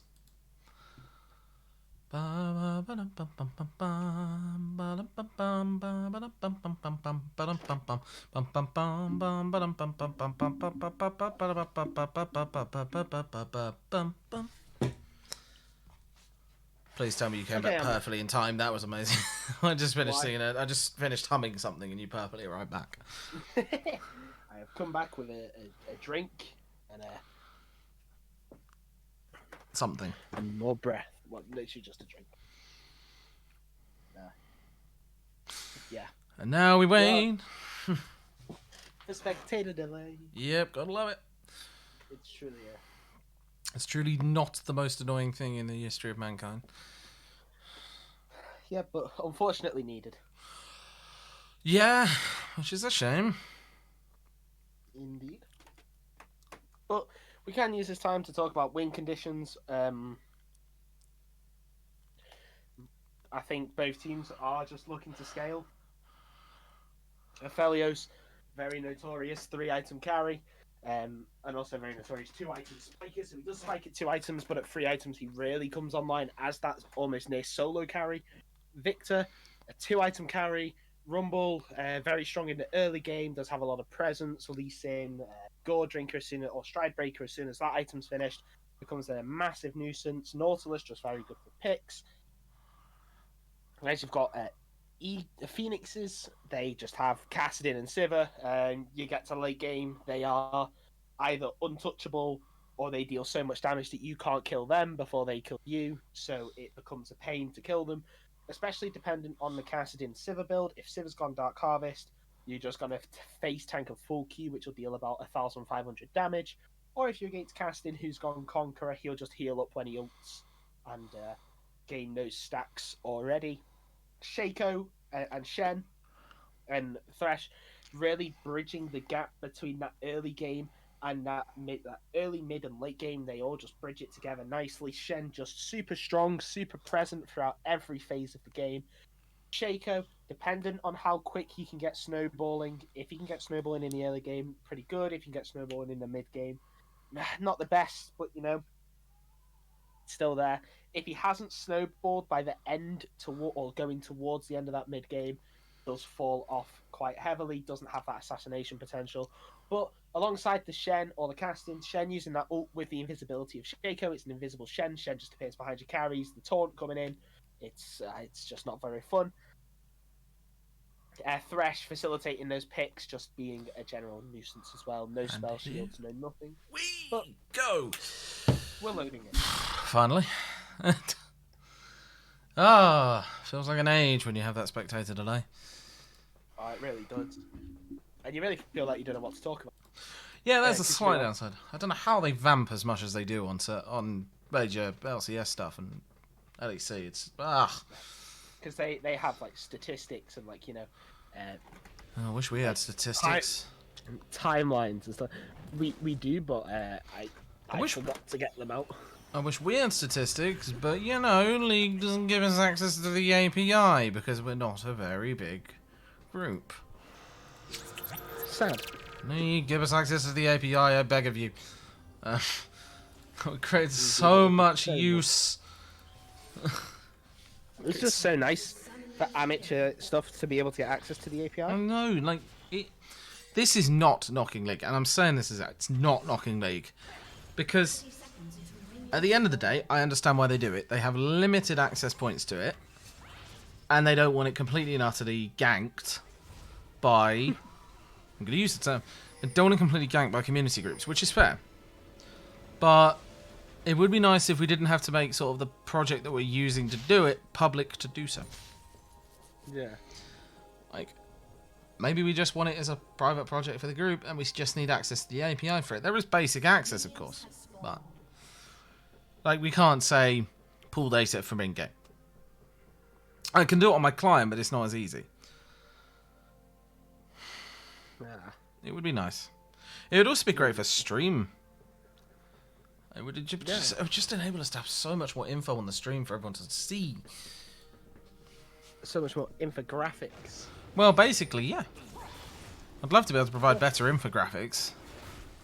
But we can't. No. Better infographics on kills, CS, that sort of stuff. Yeah, that'd be really fun. Who's leading the gold, have a graph of gold tracking so that because obviously I can't get that in-game. Yeah. While it's live. You can't track the gold on a graph. It'd be really, really useful to see who's actually in the lead on a bar graph. But, anyway. And how it fluctuated over time. But, yeah. My worst nightmares have become apparent. Sivir has opted for the Dark Harvest. Casting has opted for the Fleet Footwork.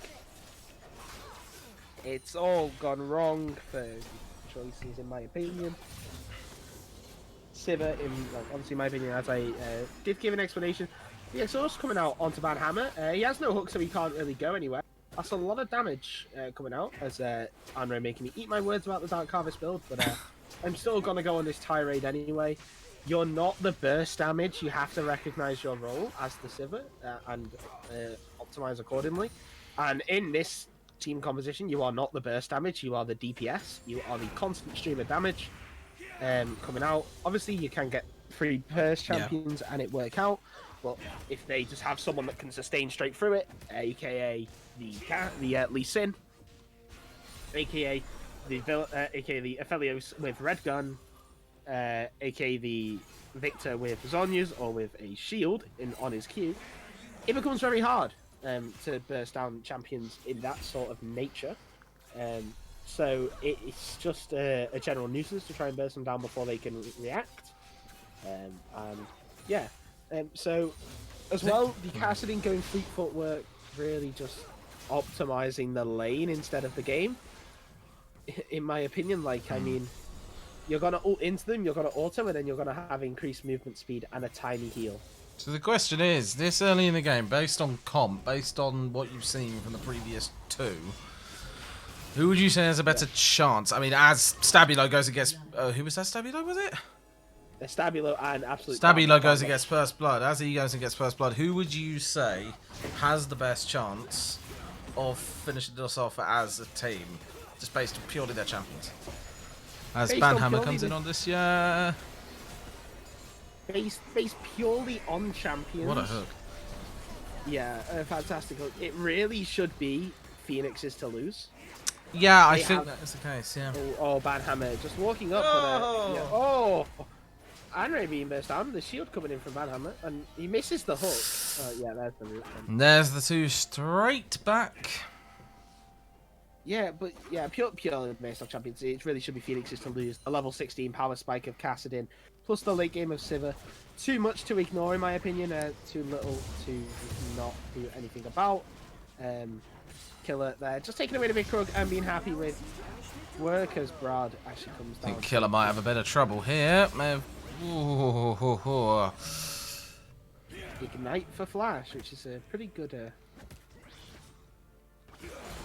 Jenkins and Brad have had this real rivalry up the top lane. Yeah. But Clown come in and an absolute grouping up on them. Not going to do much. Yeah, the miss of the Flash taunt from Shen. And CS is better just dodging that death sentence. He denies the US death sentence and lives another day. But yeah. However, if you were obviously to incorporate rune choices and what has happened with the game, I would honestly say the Eagles just have the better. So, the better team. Right. Consider that I actually don't know much about the game, but even I from the start can see they're sort of. I just think it's not so much based in the pixel, my opinion. It's just the grouping. They're grouping up in general better. Touch wood.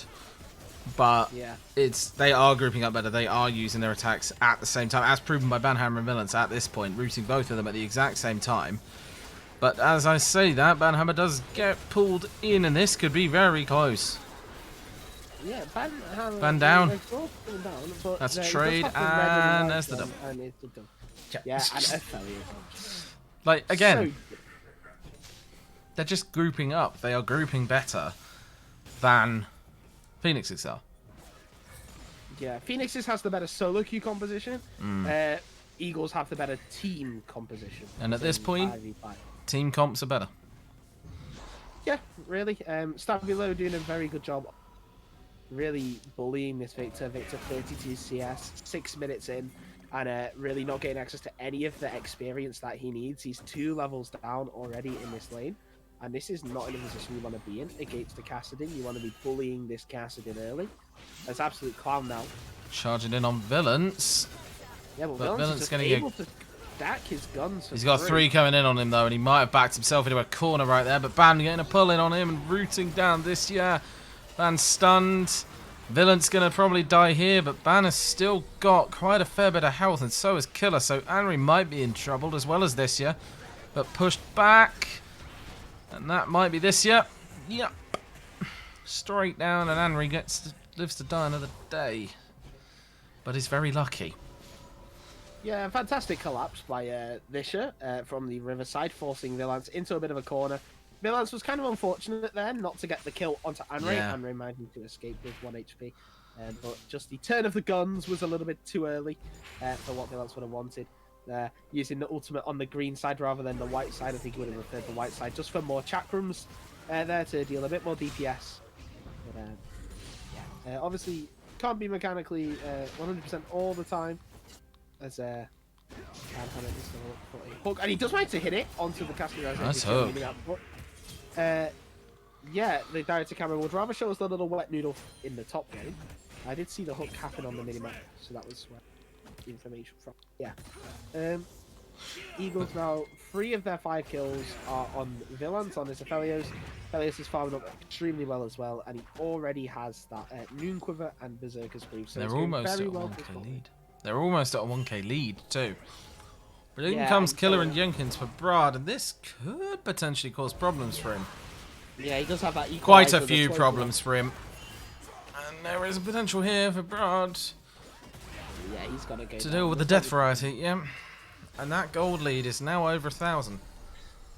Brad has a real love for Bramble Vest, I've noticed. Every game he's built it first time. I guess it is because the champions that Jenkins does play all have innate healing in their kits, but a beautiful love for Bramble Vest. Just missed the hook. But Killer might get a double here if he nails this. But Stabilo coming in and absolutely dealing with that, and Absolute Clown going in a kill. So I guess it was just that group on them right there. And CS might go down too.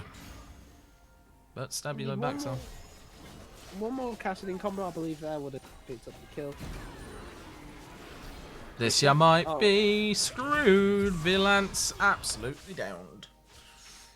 Yeah, just a fantastic exhaust to make that easier to hit.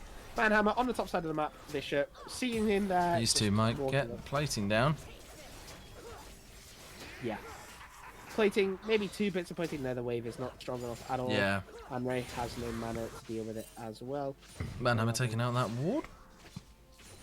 Doing the support's job. The mid laner not really having a particular front into the vision. Here comes this good old battle between Brad and Jenkins. Those two trading blows constantly. Heavily winning that trade there.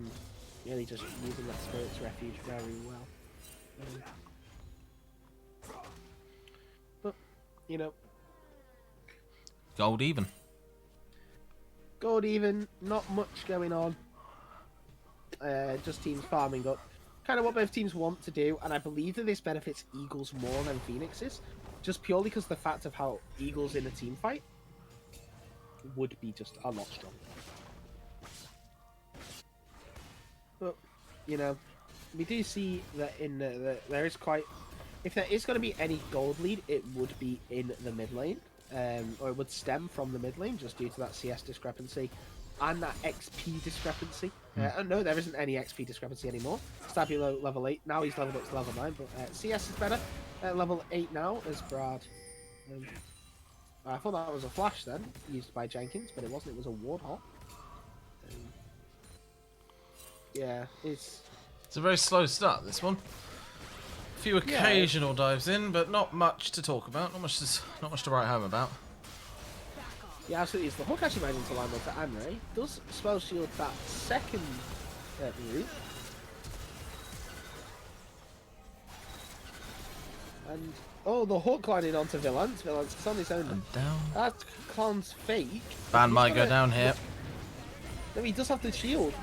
The Shen ultimate as well. It does come in. Oh, Killer just about saving his ass there, but getting taken straight down. I think Vilance might be in trouble here. He gets the shutdown onto Sivir. That was fantastic play. Great target priority there from Vilance, but you know, Killer not managing to finish off the kill onto Absolute Clown before the Shen Stand United completed. So CS is better, even though Stabilo was there for the bot lane fight. CS is better, managing to pick up the plating in the bot lane. Jenkins did not TP, did not influence the fight, just pushed in the wave and could potentially even look to take down this tower as Brad is forced to what a hook. That's a fantastic hook. Stabilo has no mana to give back any damage. And Jenkins just straight up takes the tower. There's Clown now. Looks for the kill.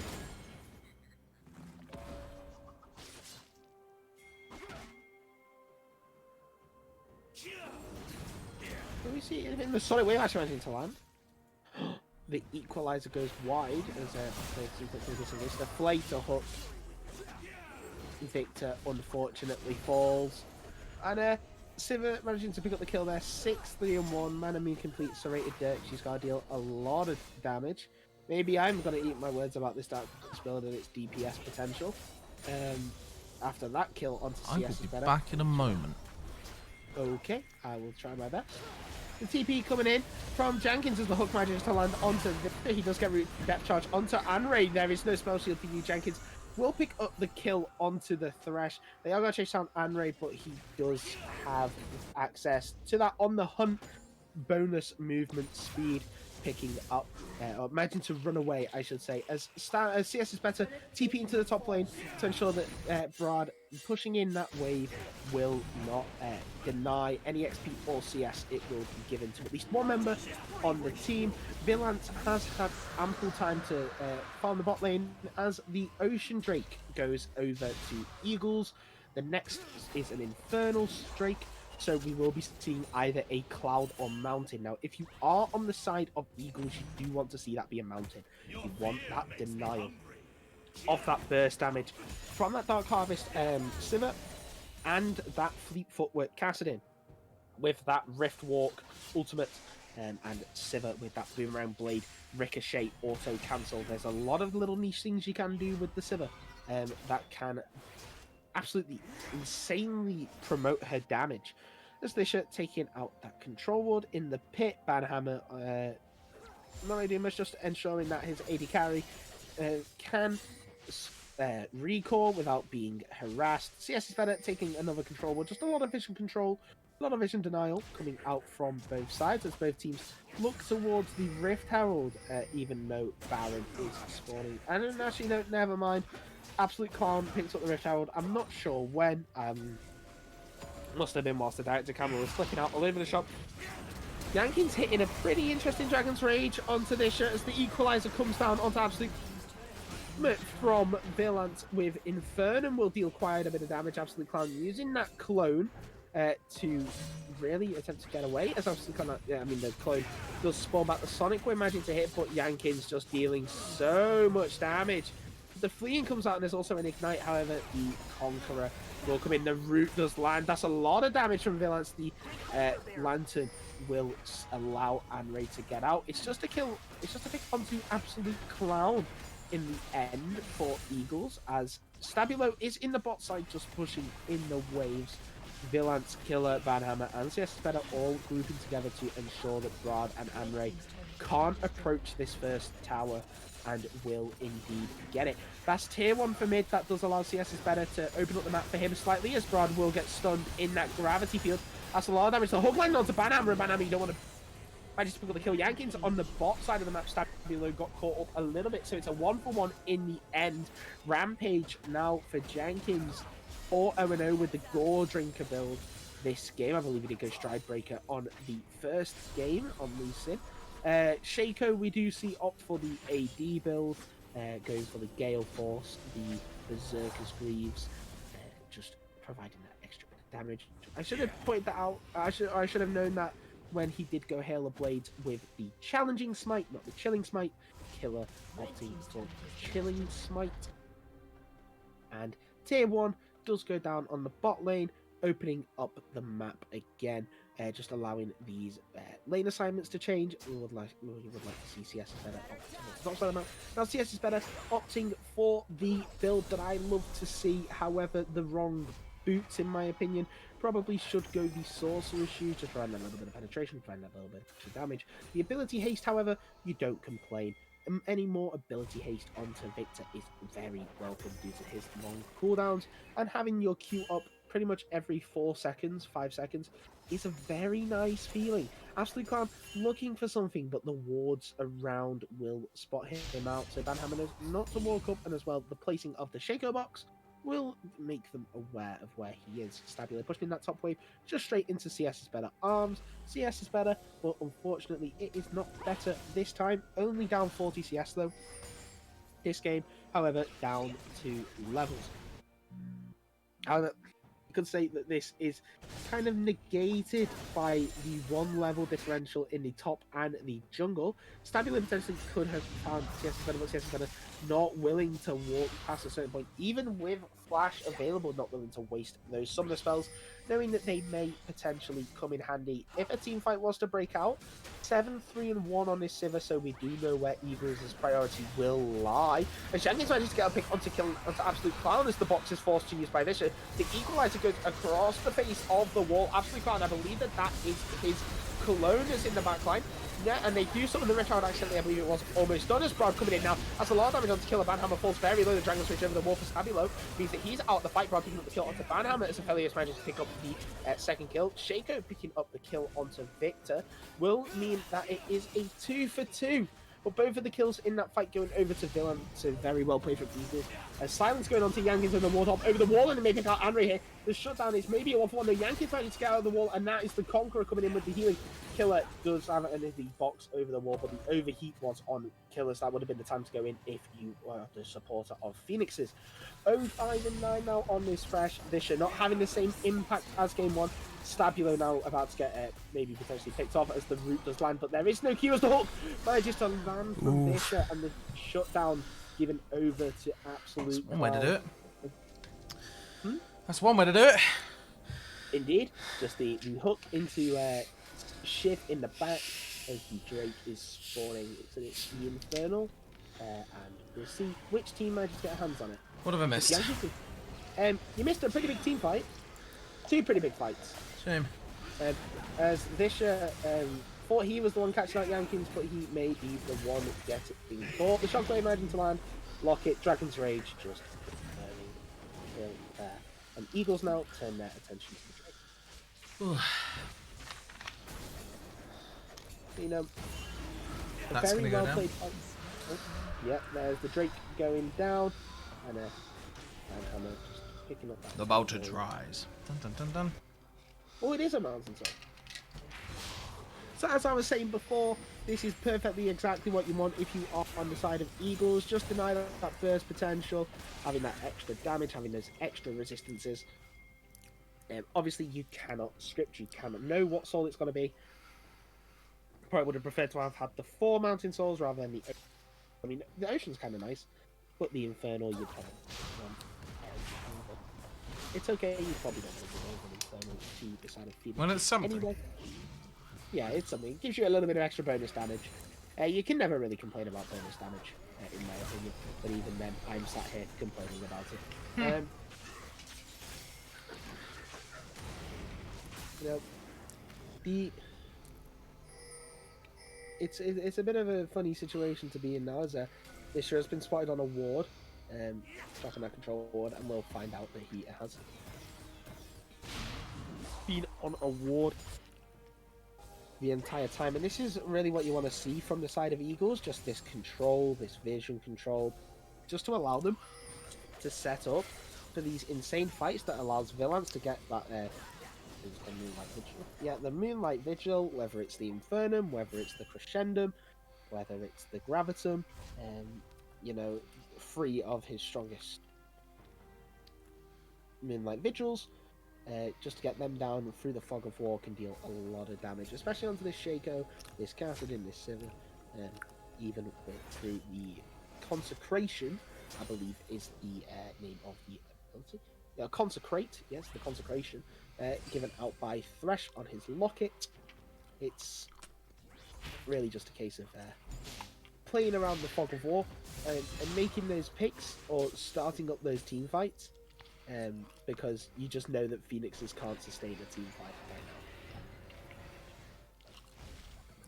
But we do see what teams are looking to go for.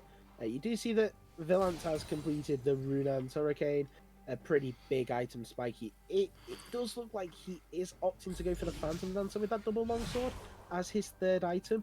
I'm a very big fan of that due to the ghosting and the extra movement speed for the kiting, and especially with that with the Severum, the red gun.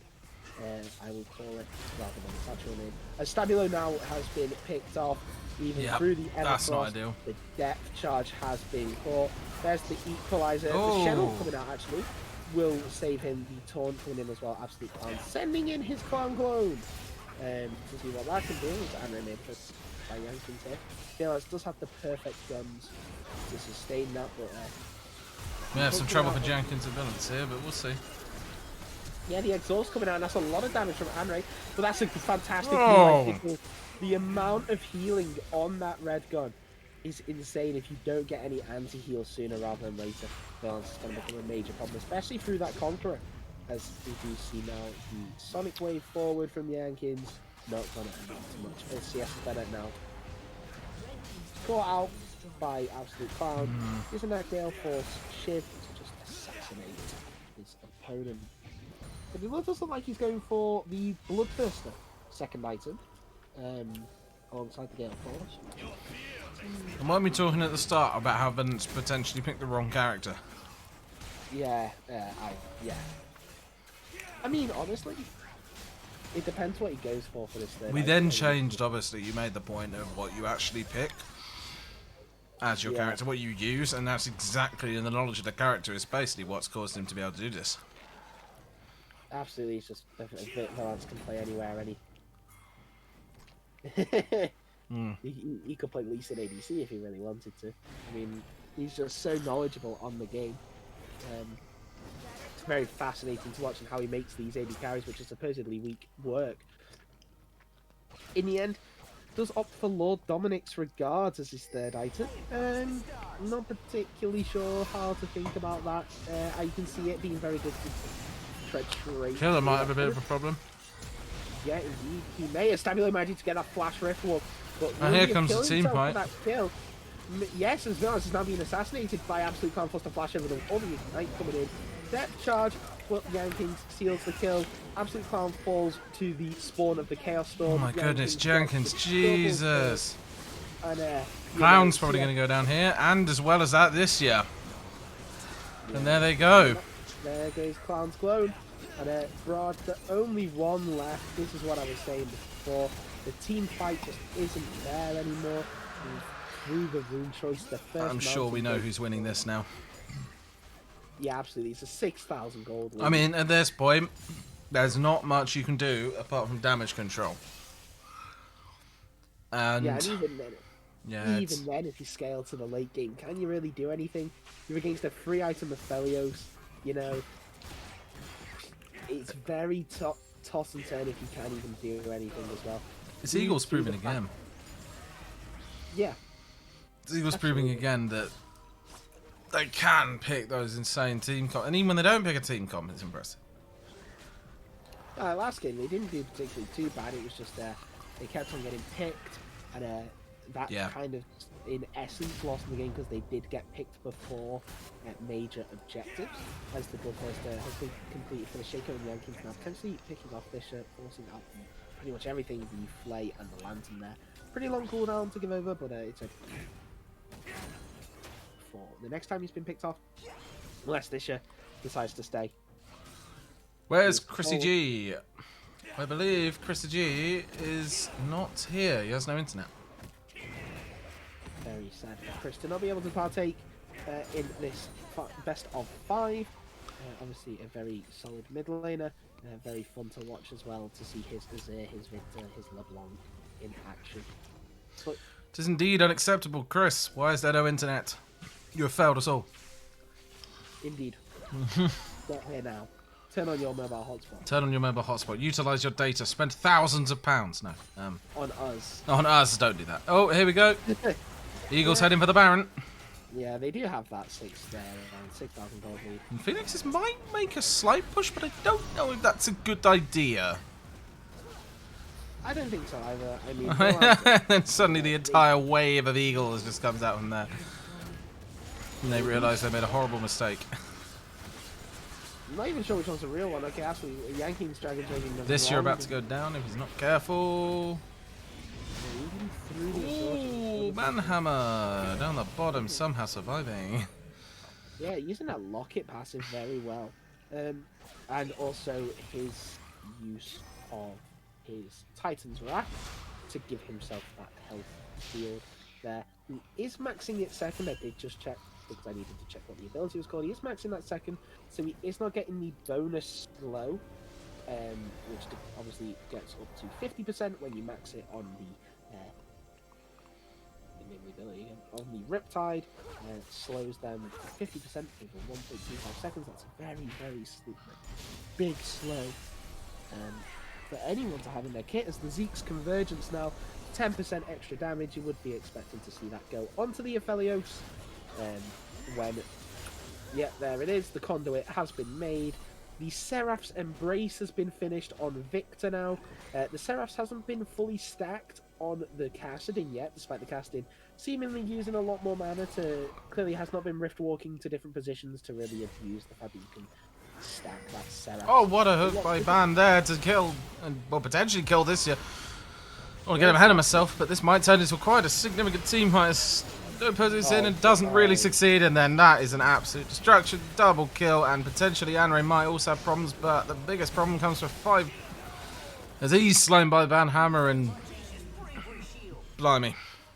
It's just, you can't team fight them at this point. Yeah, Vilance is just too strong. And here we go for Baron again. Yeah, and this time it's going to be 100%. Yep. Vilance is just too strong on this Aphelios. 10-4-4. He's out of control. He hasn't even sold his Doran Blade yet. That's how powerful he is. That one goes Nacho. 2100 gold. Believe that he almost has enough for Bloodthirster. If he can get Bloodthirster alongside this Doran's Blade, then that's insane. I don't think I've ever seen an AP carry manage to complete 4 items without selling that Doran's Blade, which he's managed to be able to do. 2,200 gold. I'm pretty sure that that is now enough for the Bloodthirster. Whether he's got to push in one more wave and be a little bit greedy, we do see him approaching this top wave, but nobody's really in position to pick him up. So I think this is where we might see them regroup. Yeah, Stabilo now, I think, just getting a little bit ahead. And Clown as well. Desperate. Yeah, just TPing in, trying to pick up the kills, but you don't have Conqueror. And Clown might be going down too, as well as potentially Brad if he's not careful. Brad forced to use that taunt to dash away. Yeah, Stabilo getting very desperate on this Kassadin now, you can tell. TPing in and just really he just wants the kills. Chasing. Yeah, really heavily chasing this. There goes another one. I don't even believe he's level 16 yet. Ooh, nice hook from this year though, and that could potentially cause some problems with Jenkins. But I think it's going to cause more problems for Brad, as he's going to get absolutely dived upon by Jenkins. You've got Banhammer on the left. It's an absolute fusterclut. Oh, this should have done, yeah. And they will have to back off, or Banhammer's going to have a bit of a problem from this year. And he might still. He just about gets away. And there goes the dragon. That's 2 mountains. There's the mountain soul now. I think this might be where they push. This might be the push. Stabilo getting ganked as well, and there goes a triple kill. Could there be Quadro if someone gets the kill? Pentakill, could it be? Could it be a pentakill to finish the game, which would be quite an interesting game end. I don't think we're going to see the penta from Jenkins. But no, but just a fantastic display from Eagles there. Very good team fight. I mean, really, you can say that the downfall of this game for the side of Phoenixes does rest with Stabilo there. Yep. Just really pulling the trigger on Kassadin to try and make these assassination plays before he reaches level 16. There they go. This is just... he has no Lich Bane either, but oh, this is just not funny. Vilance finally falling to Tisha under the tower, and now they're just having... And there is the win for Eagles. It's the victory. And as you said, it was Phoenix's to lose, and they did. It was Phoenix's to lose, and they lost that quite hard. Like 31-20. Yeah. Ending up with an 11,000 gold difference. Just 11,100 gold difference. That's a huge gold difference at the end of all of that. You kind of wonder where that went wrong, even if it's a specific thing. Like, you kind of still wonder how that went wrong. Desperation. Definitely, yes. Phoenix is feeling like they had to do something at that time when really they didn't. They'd lost the soul. There was nothing to compete for. I don't even believe the Baron was on the map within a minute. They were only competing for an inhibitor turret. You don't need the inhibitor. Okay, it gives them the pressure to do the Baron on the bot side. You have to keep someone down on the bot side, but you have the Kassadin. The Kassadin loves that. The Kassadin relishes in that environment where they just get that free farm. It's just, it happens. Yeah. It happens. Hopefully they can come back from it and get 2-2, because as we said, we want to see a 5. Because the quality of play today has been absolutely incredible. The highest I think I've ever seen it. It's impressive. It's been truly fantastic. It's impressive. It's really, really cool to watch, and that's something you like to see. Just going to put everyone into their teams at the moment. I believe Jenkins is on the red team this time around, so Eagles are red and Phoenixes are blue. Complete opposite to the exact, obviously, but what do you do? Why do I keep rhyming? Eagles are red, Phoenixes are blue. Nobody gives a shit about something, I don't know. Right, red team. Hopefully I'm sending this to the right person. Eagles are red team. Jenkins, here is your link. Phoenixes are blue team. Clown, there is your link. And the spectator link.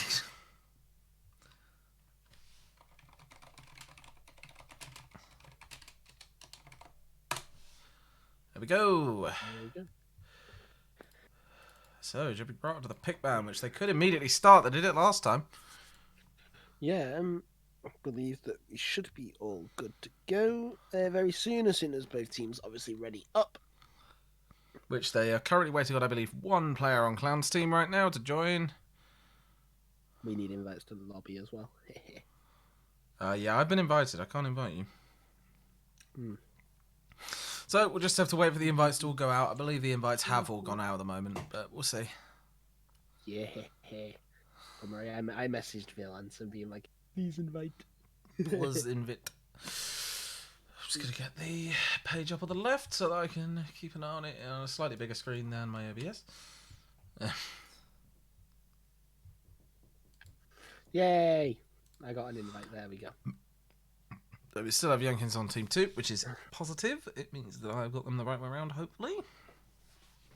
Phoenixes are blue, Eagles on red, and a chance for Eagles to finish the series completely. Or a chance for Phoenixes to actually get the wings back in this one, because it could be an interesting one. If they manage to do that, that will go right down to the wire. Teams playing for everything. Yeah, absolutely. And you would like to see it just, in this game, Phoenixes throw everything into almost like a team composition. Yeah. Really, and I feel like they performed very well when that team composition that really worked for them. They know what they've got to lose here, which is quite a lot. Yeah. I think Phoenixes, if they manage to win this, have got it all back into it. And they've got it all to do as well. They're the ones with all of it to do here. I mean, all Eagles realistically have to do is just play as they've been playing. Pick the right champions, pick the right strategies to actually make it work. But I think they've still got a chance on Phoenix's side. Because it really is close in the early game. It's just that late game. As soon as they start snowballing. Yeah, absolutely. It's almost as soon as the late game hits that. It's very quick. It's a very sudden change. It goes from very close, like 1,000 gold in it. Even at one point it was even, to suddenly 6, 8, 10,000 gold in the lead, and it's gone instantly. And it's a very, very specific point in the game. And that, I think, is what Phoenixes have to avoid. They have to avoid getting absolutely. They have to avoid getting ganked constantly. Yeah, it's really this bridge to the mid. I think it's really this bridge from the early game to the mid game. Yeah. Where Phoenixes are really collapsing, where Killer really comes into his own. He starts ganking everywhere. He's really all over the map. He's top lane, he's bot lane, he's mid lane. He's constantly able to track where Clown is, and Clown gets counter ganked. It's really just that for Phoenixes that they can't string together a successful plan for this early mid game. It's just and rolling Eagles everything. Starts that snowball. Yeah, it's just keeping things moving. I think that's the problem. They're very good sort of spurts. They go 100 mile an hour for a few minutes, and then it's back to sort of getting pushed back a little bit. It's very backwards and forwards, but more so on the Eagles side. And it just seems like they're being more successful in those fights. They're a lot more coordinated by the looks. But that is not to say that Phoenixes are uncoordinated, because they really aren't. They do have excellent coordination. It's just keeping that coordination going and stringing it straight onto the next move.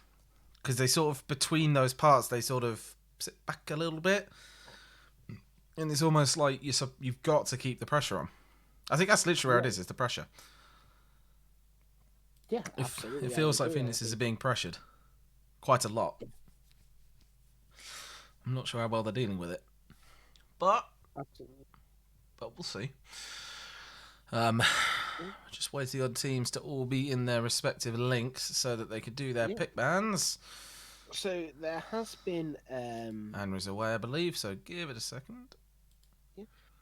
There is a change. So Anray has been moved from the AD carry position to the mid lane position.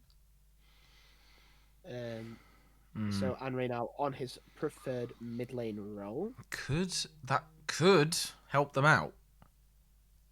Yeah, so Anray now in a bit of a stronger carry role, and we do know that the bans will definitely be changing for the side of Eagles, because if they let through any of Anray's... Yep. They know what they don't want Anray to have. Yes. And if they even let through one of them, they might have a bit of a problem on their hands. Looks like we've got people ready, and there is the pick ban start. Yeah, absolutely, and we do start the ban phase. Let's see what Phoenix's ban. You would expect to see maybe the same things coming out: the Morgana, the Viego, the Diana. All three very problematic champions. I assume that Killer has been playing a lot of Morgana, because the last time that I checked, he did not. He didn't really touch the champion. But the Anivia straight away banned away from Anray. Very obvious. The Seraphine now. All the target bans going towards the mid lane being thrown there. The Camille being hovered. But instead it's the Diana, so it is a run back of bans. Eagles, Anivia, Seraphine, and I would not be surprised to see a Victor. But nope, it's Skarner. So Phoenix's now can very confidently first pick this Victor, because of Anray on this Victor. Anray on this Victor was just a very strong Victor. And as much as I said I was unsure about the priority of the Victor first pick, I still am. Despite whoever plays it, I think that the champion is very easily countered. Not in the late game, but in the early game. Whatever you want to pick in the mid lane, whether it be something like an Echo, whether it be it's banned, but whether it be something like a Diana, whether it be something, in my opinion, like a Corki. I think that Corki does super well. Galio as well, just has that unstoppable Justice Punch if you buffer it correctly. It's, quite a lot can happen to Victor in the laning phase that can stop him from getting this pretty much free scaling. But Lee Sin locked in for Eagles. Jenkins getting his hands on that Lee Sin. He has had a strong game.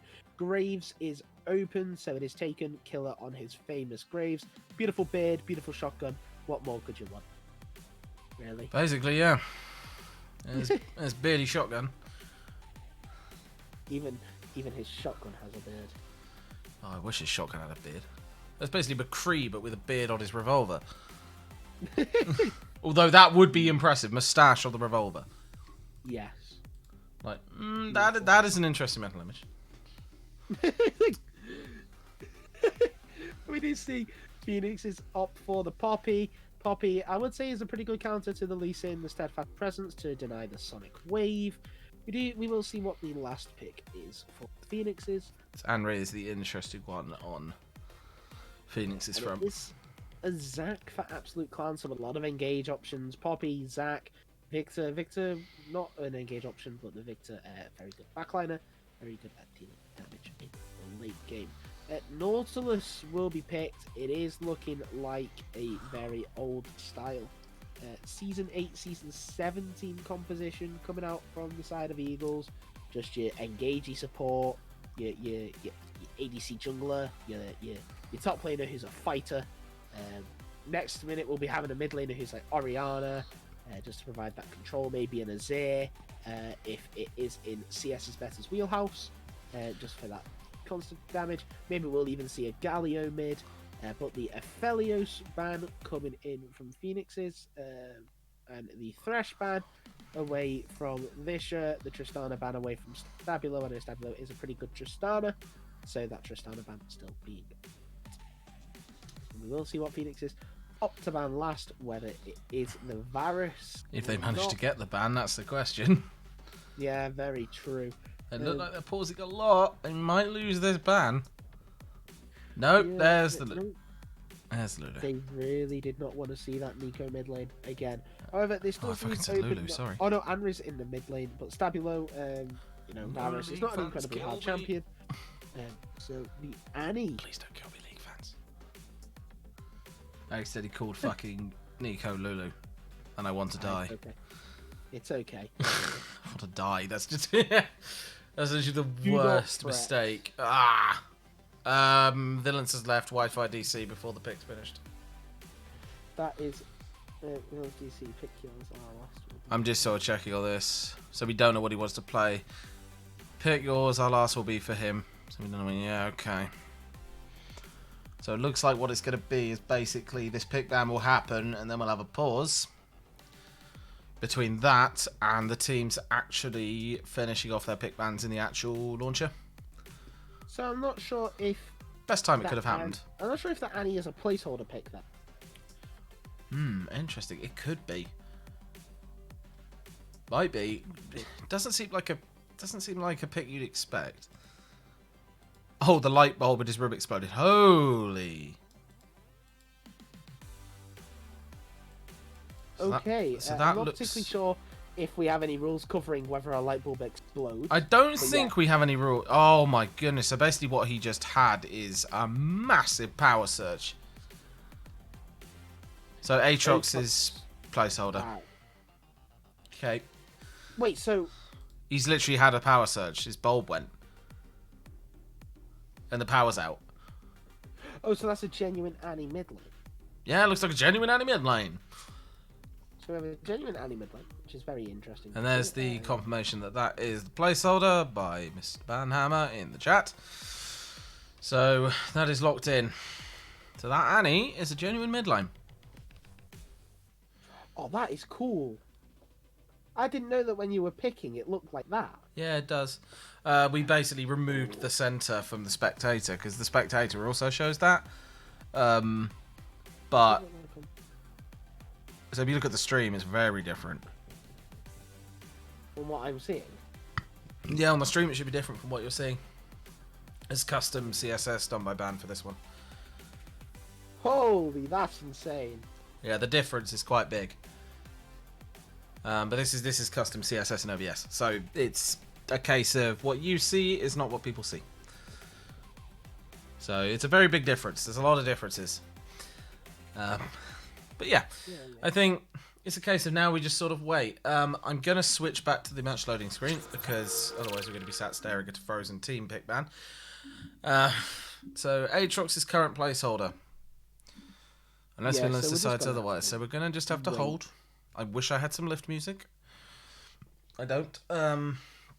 So for now, we hold, we wait, and hope that Vinlance can get back into this. Hopefully he can.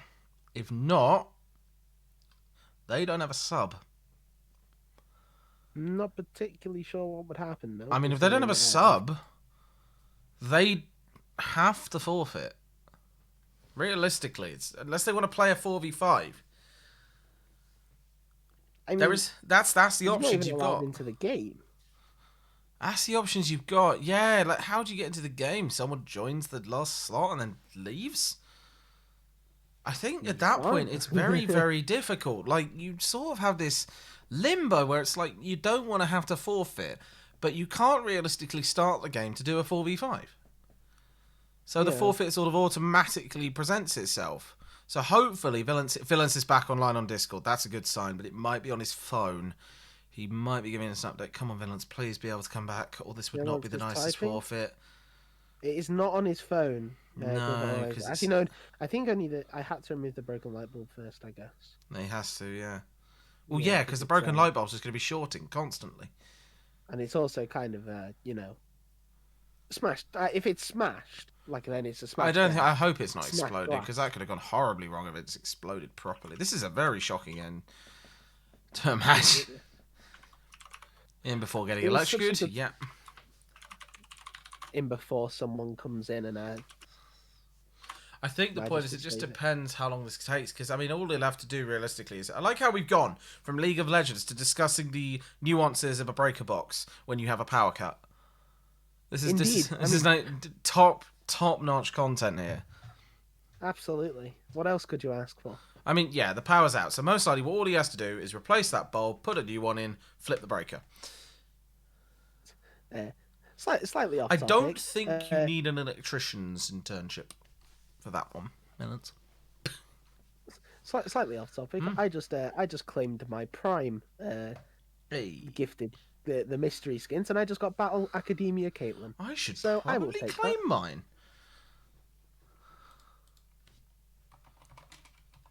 Prime Twitch. Matt there really showing absolutely no concern for Valence's safety there. But what are you playing? Truly. Alright, there we go. League of Legends. Second skin shard now available. That's the one I'm going for, right? Oh, I can get both. Ooh. Okay, so I don't know if you've seen what's just been posted in general, but I think. Oh! Oh my goodness! I don't think that because that looks like it's happened during the day, so I don't think that is. Oh, we're passing the time to talk about what happened to our shower. Oh my god, there's already a shower curtain. It's more a fucking shower of glass. No one can see what we are seeing right now, but it's a shower of glass. Like, literally, a shower with glass in it. Yeah, and glass everywhere in the. It's no longer a bathroom. It is a glass room. Yeah, it's a glass room. Instead, it's a glass house in the house. Jeez, that is mad. That's not how a glass house works. No, I think I think you got the glass of the house the wrong way around. House of glass, not glass house.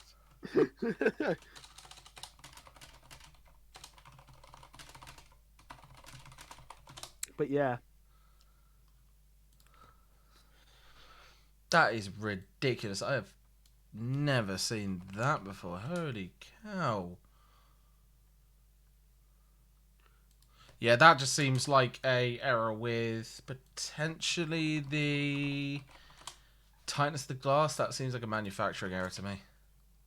Yeah, I would agree with that one right there. Looks like a manufacturing error, which is very, very easy to do. There we go. It's a ghost. It's some paranormal activity. So claimed by content. I don't know when that will eventually come, but it will. Yeah, so Got to claim not particularly sure how long they get. Is it 10 minutes? So they get 10 minutes, but I think we've got reason to hold that 10 minutes. Yes. It wasn't. You've got to remember. It only counts when the game starts. It only counts when the game starts. The game hasn't started. I don't want to be a man that is a bit of a sucker for the rules. I'm not a man that likes to disregard the rules. But when a light bulb has potentially gone bust, open to reveal one random skin shard. Let's have a look. Who did you get? IG Fiora. Inside Marplay. Wait, who? IG Fiora. Oh, that's okay. That's actually not epic skin shard legacy content. And then the second one, SKTT1 Zyra. Okay, I'm not a big Zyra fan. So I have 3 Hextech chests, but I don't unfortunately have 3 keys. But I can forge 3 and therefore open 3. So while we are here, so I got Kennen MD skin shard. Ooh. I've also got nope, I don't have another key. Shame. I have a lot of skin shards. Like I have Bad Santa Vega. I'm not gonna go through all of them, but just a couple ones that I don't own Fiora. That's the problem. Like I have the. I got skins for champions I don't even fucking own. I have Space Groove Gwen. But I got really lucky. My first ever skin was Hextech Cogmore. You know, the ones that cost gemstones? Yeah. They're like uber rare. Yeah. I got Hextech Cogmore out of my first ever chest. I mean, at this rate, we obviously can't. Yeah, I think we're gonna have to overturn the rules on that one. I'm not gonna be a stickler for the rules on that one. Come on, like if your light bulbs exploded, that's a little bit overturning. I think, yeah, honestly, yeah. I don't want to enforce that rule. That's not fair.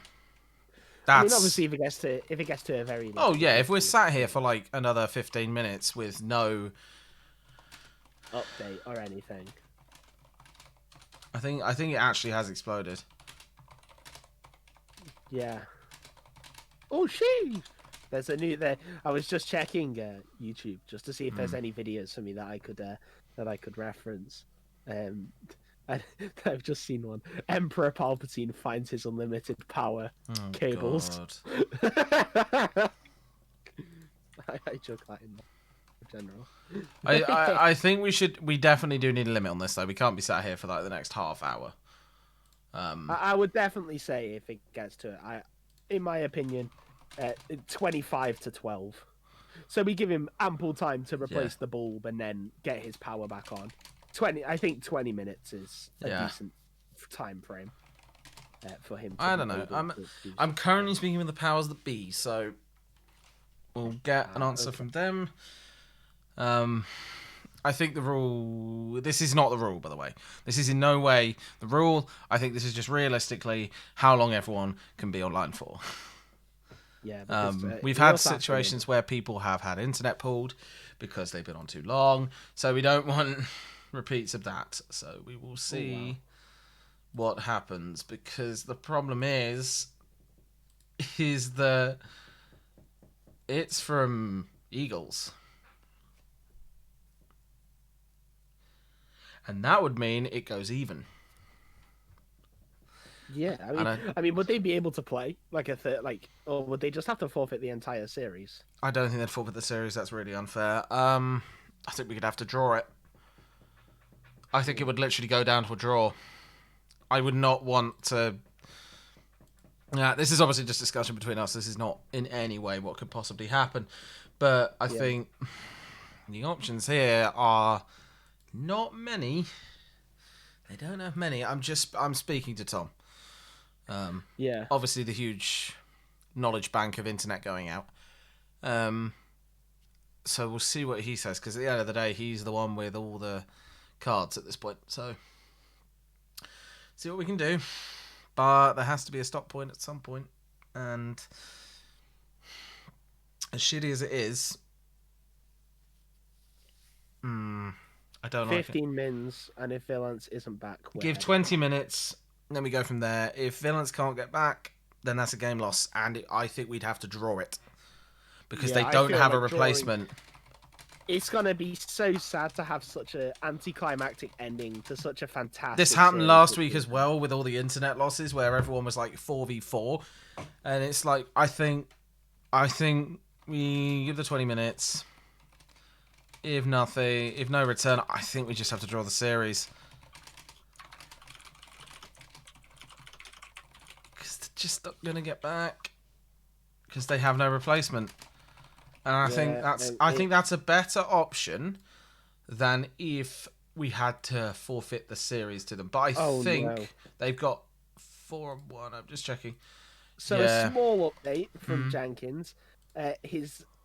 So he should be back soon, but his PC seems to be broken. Maybe. Oh no, because of the power surge. It doesn't turn on anymore. Oh, it's a power surge. It was a power surge.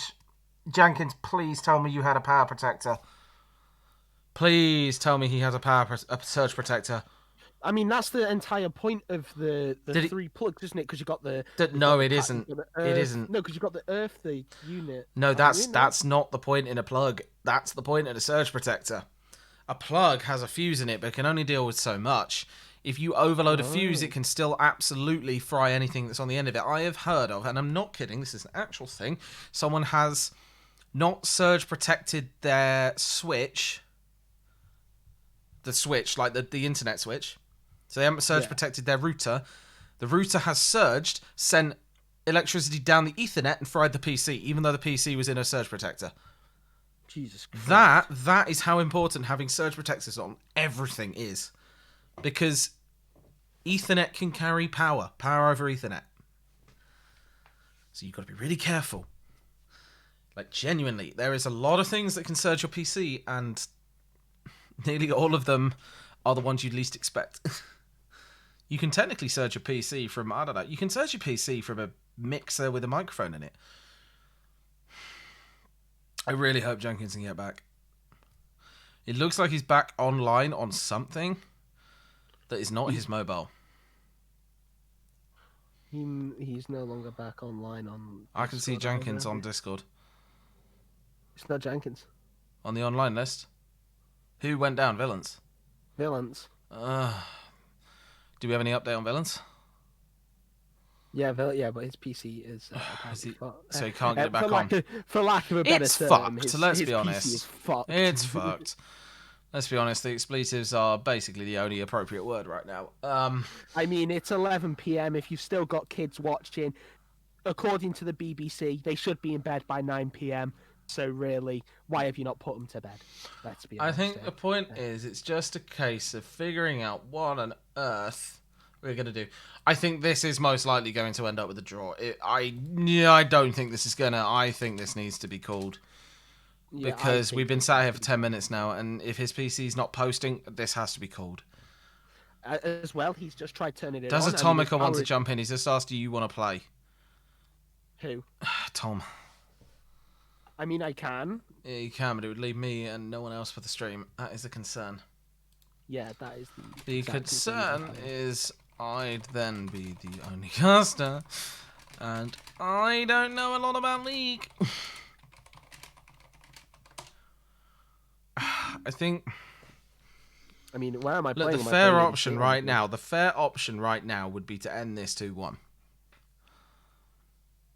I think that is the fairest. The fairest option right now would be to end this 2-1. Yes, it's shitty that Villains has had his finger down, but that would be incredibly unfair to give a forfeit win. Let me just... I think would be to end the series at 2-1.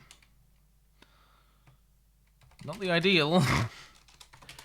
It's very not ideal. But the fairest. I think we've got to think about the fairest for the team. Because those are the games that have been played with the players that have turned up tonight. Yeah. Subbing me in. I think the problem is it could just... I think we don't have to get on last resorts. We just need to make a sort of... He is back, apparently. Oh!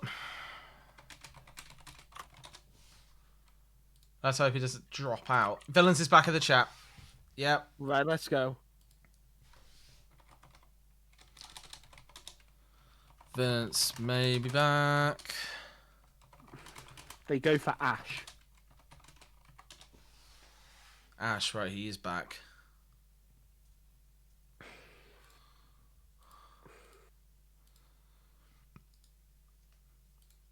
Why do I feel like I'm not getting invites to get to the game?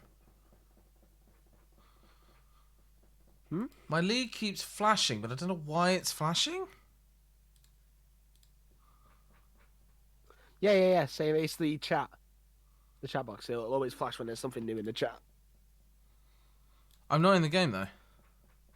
No, you're in the spectators. No, I'm not. What? Yeah, you are. No, I'm not. What? Yes, I am. What the fuck? What was that, league client? Holy cow. That was a very weird incident and a very weird thing with my thing. Oh god, his keyboard's going mad as well. I think that something may have fried it. I think he may have a problem there. I really don't want this to end in a draw because of a forfeit. That'd be so shit.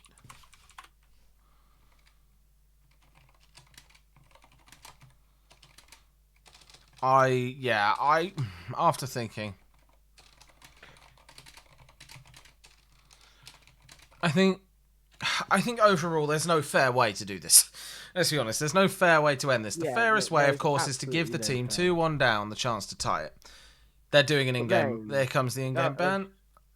Right, we're fine. We're about to head in to the next game, so just very quickly, thank you all for your patience. That's the thing, really, isn't it? It's so hard when stuff goes wrong and you don't have an entire team of admins to deal with it. Yeah. Like, we are not LEC. We are definitely not any sort of professional league. But we try our best to sort all the crap that goes wrong. Because it inevitably will. So I think, yeah. Yeah. I think, yeah, it's a difficult one. We can't always... Can't always make it work. But we try to always make it work. And that's the important bit. Oh. Oh, no. There goes Villains. Oh, no. Oh, no. It must have banned someone. Because I was not. Yeah, that's a restart. That's a ban restart. Yay! But We just literally got to wait. At the end of the day, there's nothing we could do. Indeed. Indeed. Indubitably.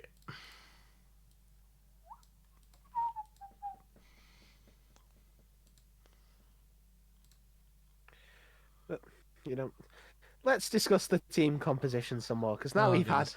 had a little bit of time, now that we know. So let's go for a recap, because it has been quite a while. So Phoenixes in the top lane, they have Poppy. Jungle, they have Zac. Mid lane, they have Victor. AD carry, they have Cogmore, and support, they opted for Braum.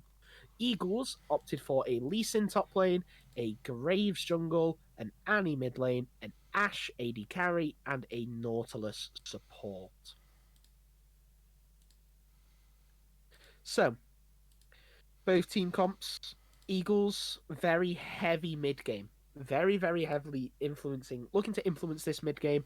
Annie can scale quite well into the late game, dependent on the runes. If the Electrocute comes out, that one tap potential with the Luden's Tempest, or even the Liandry's for the appropriate burn damage, or you can go Luden's with Demonic Embrace. It's, you still have the option of that burn damage there. Can scale quite well, especially with the Dark Harvest, if she does opt Dark Harvest build. Ashe, however, does scale quite well into the late, dependent on the runes. I know some people really like to take Press the Attack on Ashe instead of that Lethal Tempo. However, I'm a personal fan of Lethal Tempo, so that scaling into the late game is there, and she can deal that damage continuously over time. Graves does quite well in the mid game, very good assassinator. Late game carry, I'm not too sure anymore because of the nerfs to jungle. I'm not too sure if he is as strong a late game carry as people say. Lee Sin obviously drops off towards the late game. However, the solo lane build seemingly never drops off, or we never see it drop off, because it's always won when I've seen it. So it really is a case of how do you stop it? But Cogmore into the late game, Victor Cogmore late game, I think is just unbeatable. Cogmore will have too much range. Victor will just deal too much damage for them to get close. Zac with that fantastic engage also has a lot of HP, will be near unkillable. Braum allowing for disengage with his concussive blows passive. Absolute fantastic pick on the Braum, especially against Lee Sin, Graves, Nautilus. Like, great Nautilus, you just stand behind Braum. Braum then gets hit with the hook. He then uses his Unbreakable. A lot of damage is denied, and also a lot of AoE is denied as well because of the shotgun. Just gets absorbed into the shield as well. Steadfast Presence as well can deny the hook. So really fantastic draft here by Phoenixes, because Phoenixes have really just They've got done it all themselves to a do. massive favor. And they've got it all to do. They're the ones 2-1 down. Yeah. So they have to capitalize on this. If they don't,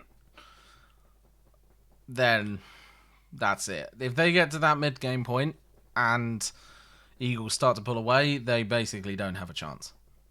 Because that's when Eagles just less snowball than steamroll.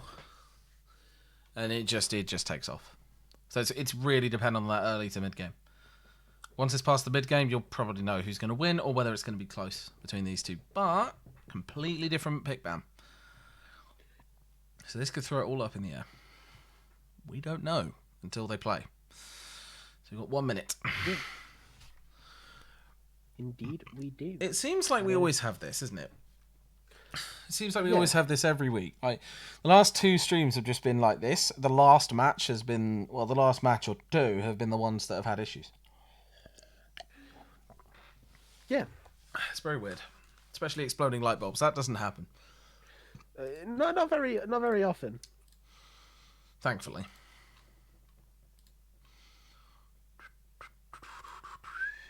$35 seconds. Yeah, not really much not really much else to discuss, really. Everything is just going to play out. You can talk about obviously the foundations upon which that both teams are looking to win. So Phoenix is just looking for the late game, really. Just get that Victor and Cogmore safely to the late game. And if they can scale into becoming these team fight monsters, then really Eagles stand no chance. Even with the dive that they have, you could say Nautilus with that depth charge. Beast in with the Sonic Wave, it'll just be too much, even whilst they're trying to get on that dive thing. And here we go. Eagles, as I was saying, wanting to take complete control in this early stage, in this early mid game, trying to really, trying to really zone out this Victor and this Cogmore, trying to stop this Cogmore getting any of the farm. Braum has gone Aftershock instead of Guardian, which is a bit of a funky one. Not going to lie to your chief. Pretty weird. It must be a incorrect rune. Because this shirt, I believe, was on okay, Thresh. Graves, bloody hell. Now that is a Graves skin.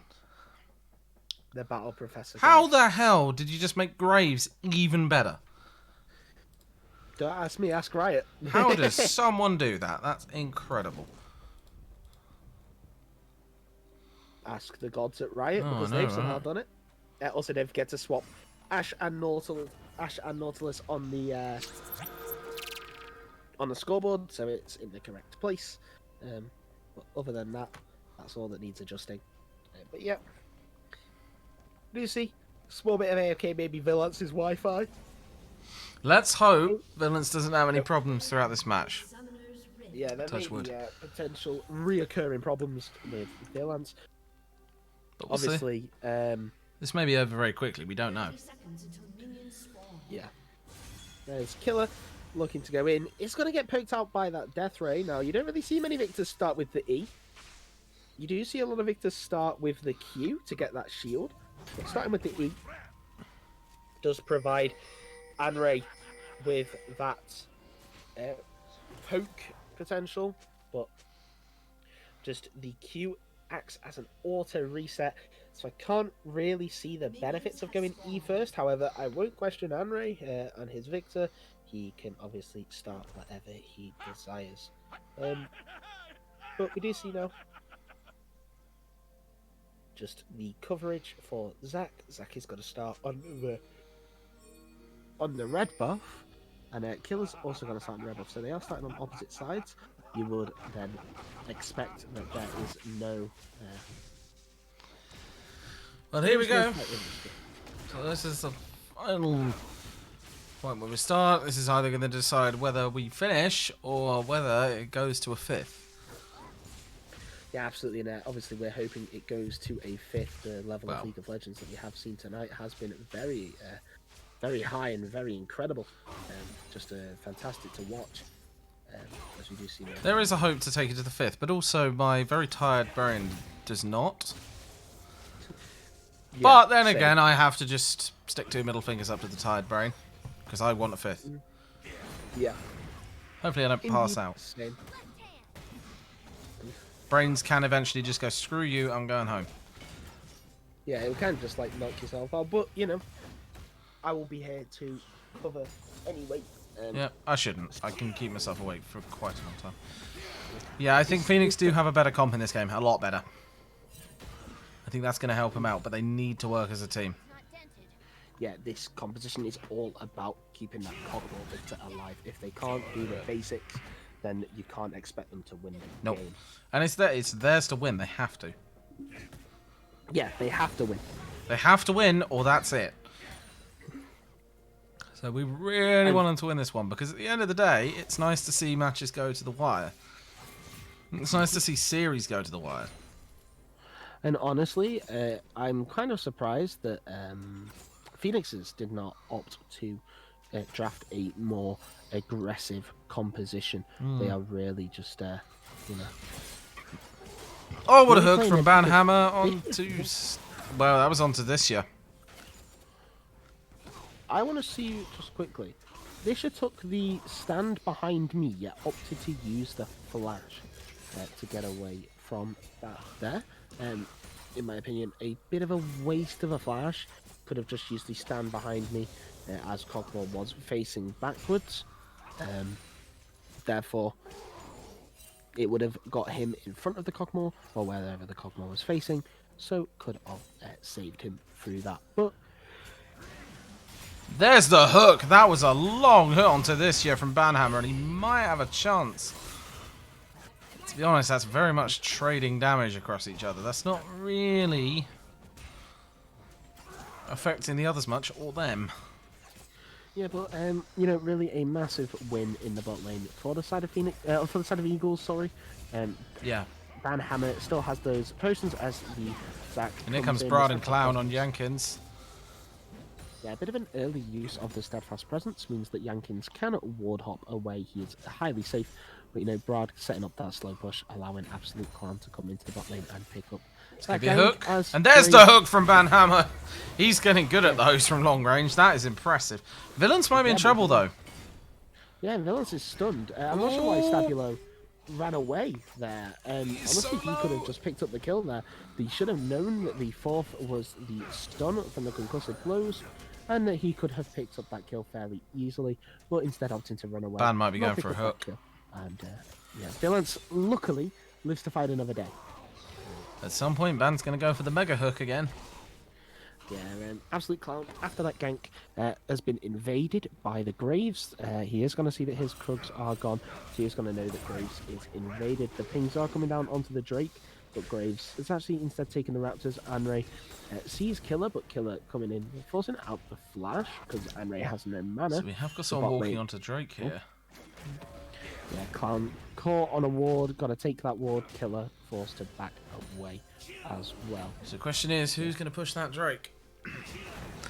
Yeah, absolutely. It is a Cloud Drake. So for the ultimate reduction, it really could go to either team. Both teams really want this. Phoenixes are currently sat around it, but it does look like Eagles are not. And that's an interesting one. Zac has decided to start up the Drake. Will get spotted out by the sweeper and should realistically slingshot himself away. No, he flashes over the wall, realizes he does not have time to charge up that slingshot. However, Graves now just taking it over with Banhammer. The first Drake going over to the side of Eagles. And we do see now the small incremental advantages and incremental leads. I don't think... oh, that was close. That actually could have been quite close to not getting that. They weren't careful. Villains. Yeah, indeed. Pushing a little bit. You have to be careful of the Cogmore ultimate. Obviously, he is only level 4 right now, but at later stages, the Cogmore comes Hook can potentially steal. Here comes Captain Hook.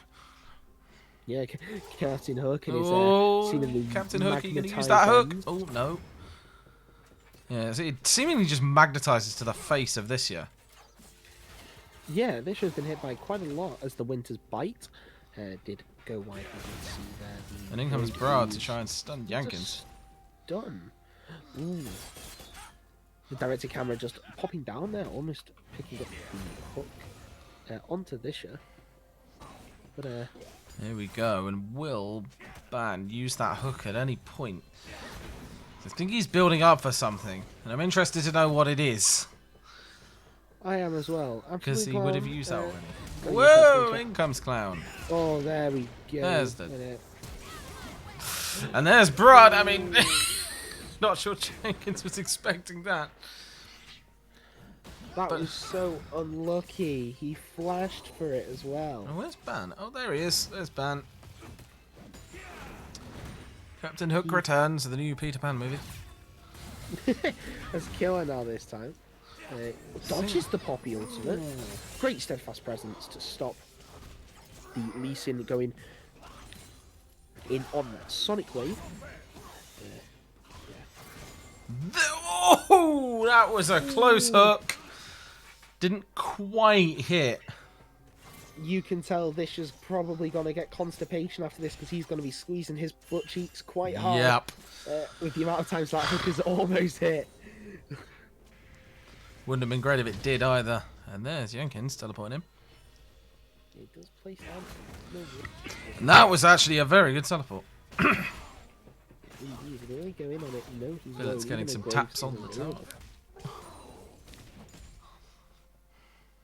Still haven't quite removed plating from that one. Yeah, no.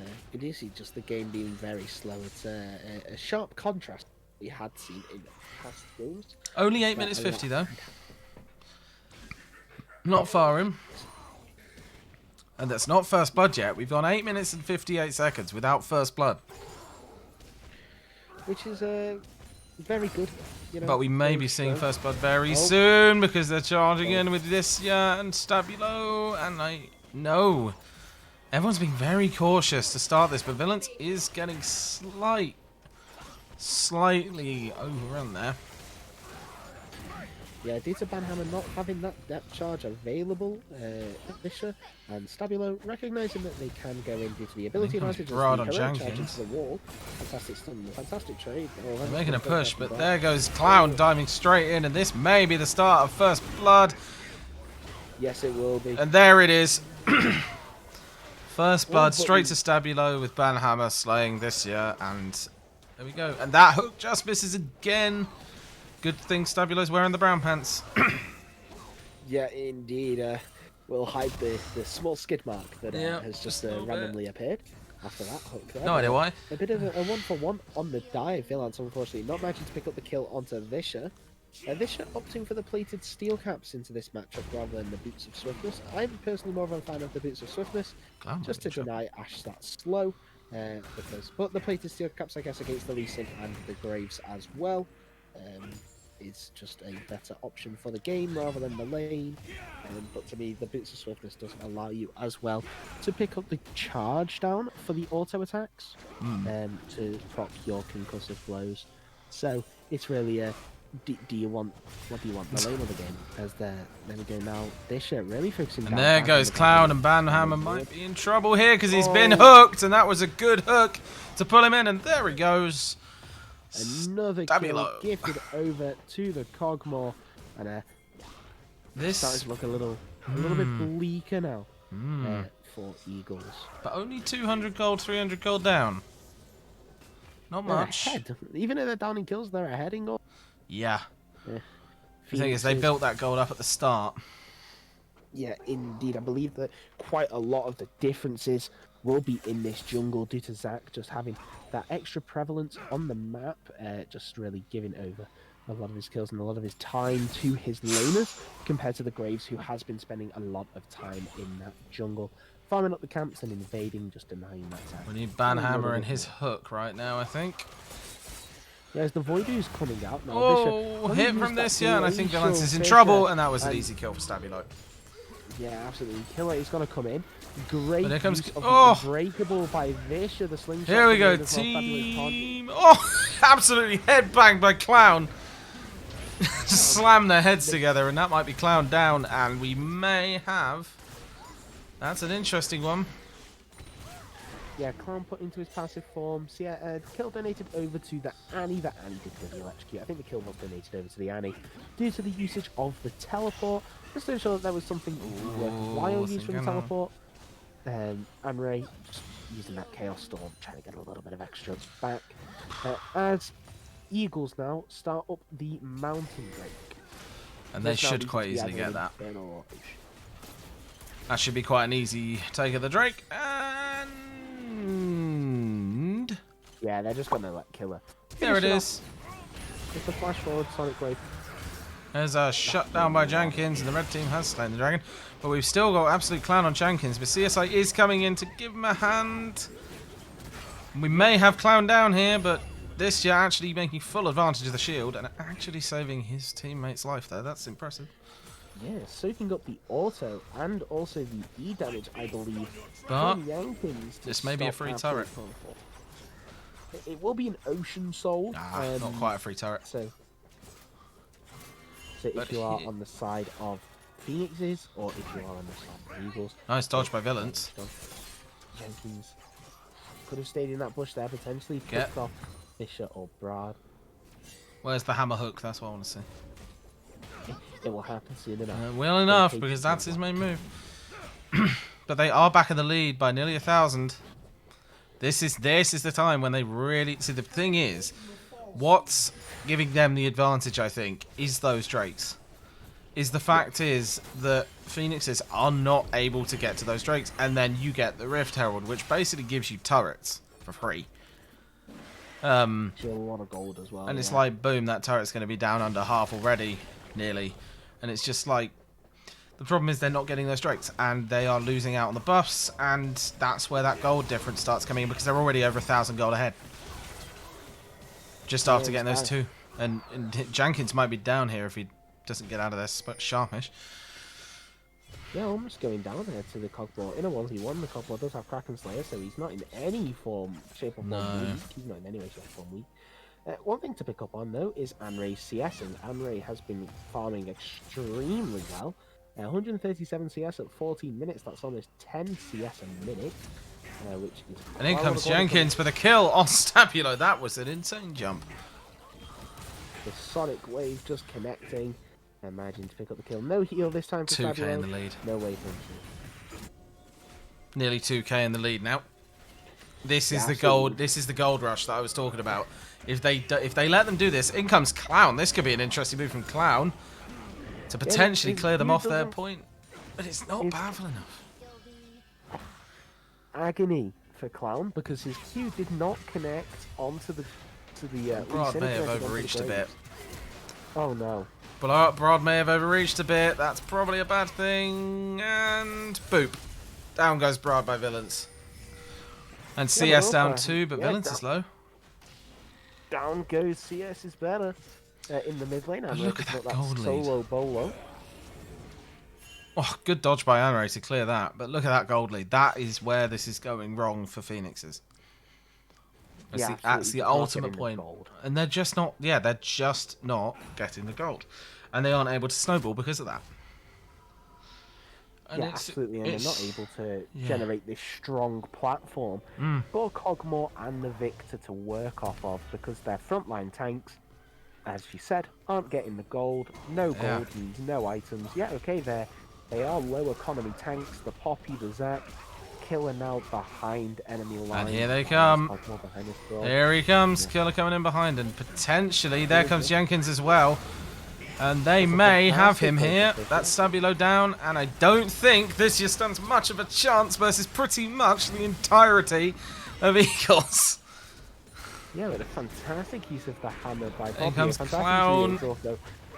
Well, this is basically turning into a battle right now. We've got Banhammer, Killer, Jenkins. There goes the Brawn. There goes Broad as well. And Clown running for his life because I don't know if he's going to be able to do that because he's just going to get absolutely killed by Killer. Oh dear. And this is where they're starting to run away. Yeah, just absolute disaster for Phoenix is there. 3 down in one go.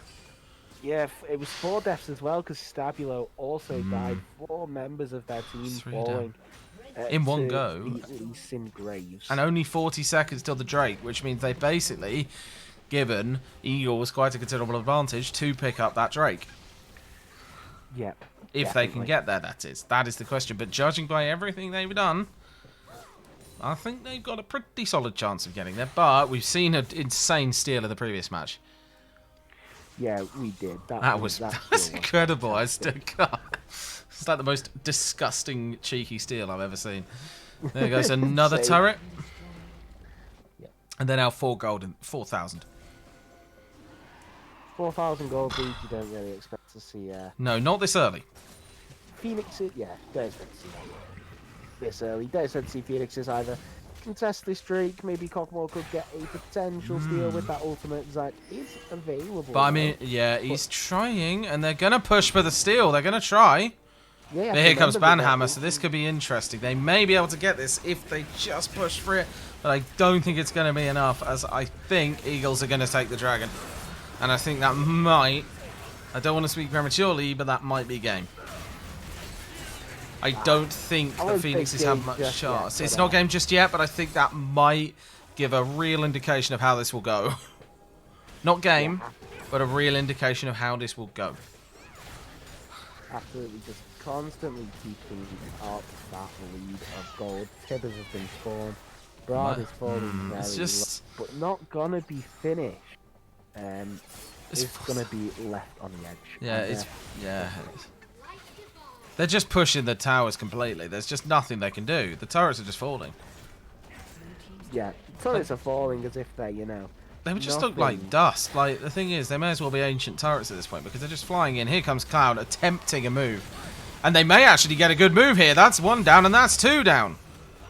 So Yeah, that is not a fantastic. bad move, actually. That was a good team play. And as we say, that's the most important thing they can do. Team plays.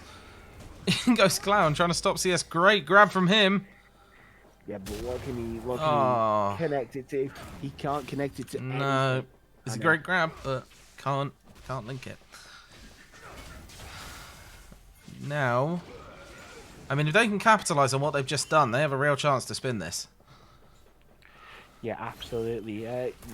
They may as well just go for the Rift Herald. The Rift Herald can Yeah. provide quite a lot. If they go and grab it, then it will be 30 comes seconds Jenkins. until Drake spawns, when they will be able to use it at the very last second. But yeah, as you can see now, Clown looking towards that second Herald. Really, you just want to pick it up, generate some map pressure around when the Drake is spawning, just so then you can force the Eagles to respond And to they're that. going to get it.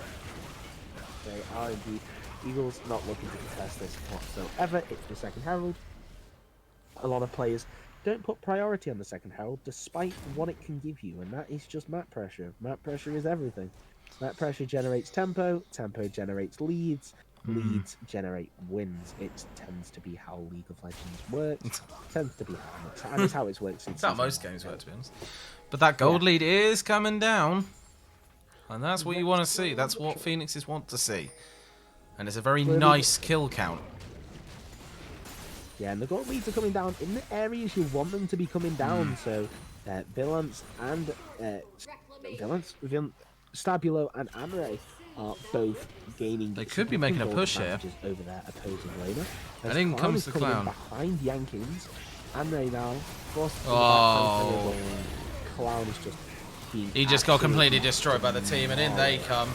Down goes this year. This year, if he doesn't get out of there, will probably go down. But they will have to back off because Ban's on 1 health, and he may still get taken down by Henry. Andre flashing forward.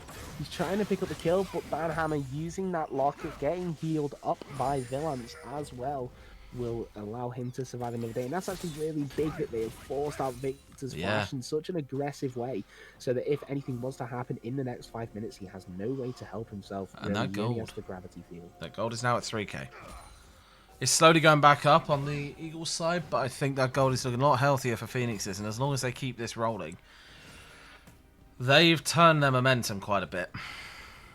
Before it looked like they were rolling them, and now it just looks like they're pushing back a little bit, which is what they want. Yeah, they're starting to defend their towers. The towers are looking, they're looking less ancient now. Yeah, they're looking less like dust. Really. Yeah, they're looking less like dust and more like what they should be, which is rock. I think that the Baron's probably going to be an interesting one. The Drake's up in a minute. It's another Ocean. They do not want to let Eagles get that second one. If Eagles get this second Ocean, I think that can really be Game's better match, because Anre has opted for the burst Victor build rather than the damage over time Victor build. So if you can get that Ocean Soul, if you can return even just a little bit of damage, and you can get that healing, They're that all starting to regeneration group up. in either that 1v1 or in that team fight, then Anre will not be able to do as much damage as he possibly could on this Victor. But the low economy tanks as well, I mean, they're taking their name a bit too seriously. They are genuinely low economy. They have absolutely nothing. But Braun has gone a bit of a weird build. He's gone Barney, Cinder, Kindle Gem.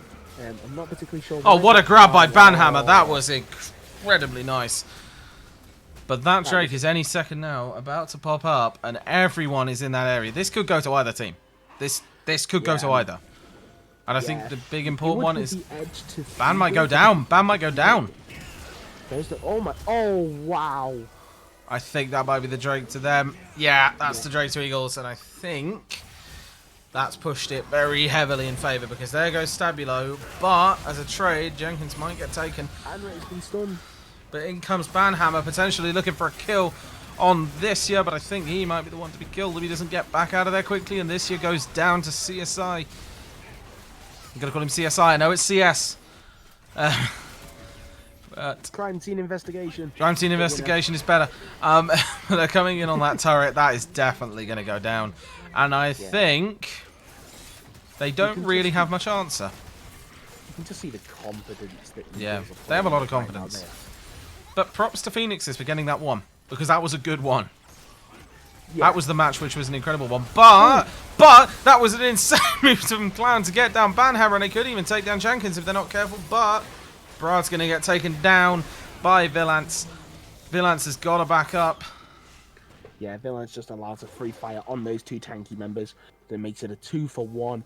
Really, they're throwing everything and their mothers at this Eagle side. But in Eagles comes just Jenkins, getting some taps, and I don't know if he's Jenkins going to now. survive this. I don't know what that move was. I'm not sure if that was to do something important, or was that... I think it was to get the gold shut down there, the 150 extra gold onto the Victor. Yeah. You pick off this Victor, Victor can't generate the map, can't clear the waves, got to rely on the Cogmore. That means the Cogmore, for the next around 30 seconds, is pulled away from potentially wards and can just really do a lot for Eagles in terms of generating that tempo or slowing the game down, whatever they want to do with whatever they want to do with Goes the gold lead again. That's the thing, it's that gold lead. Like, as soon as they get one good run, that gold lead just shoots. And with those Drakes... And there's only 4 minutes till the next one, so I think... Unless it's finished up now by Eagles, they could potentially get the 5th, and then... There's a Drake, isn't it? Top left, right? Yeah, the Elder. So That's the Elder Drake, will that's the give them, final you know, Drake. that- Oh, no! Oh, 10-minute did timer has Clown- started. Hang on, wait, did Clown's like mum turn off the Wi-Fi because it is very late? Could have.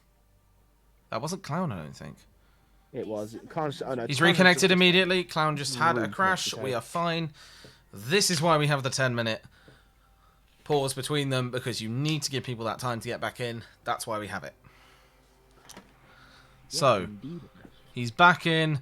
This is a really good match. I do not want this to go to freaking someone's parents pulling the internet, because that would just be so shitty. That's how it ended last time.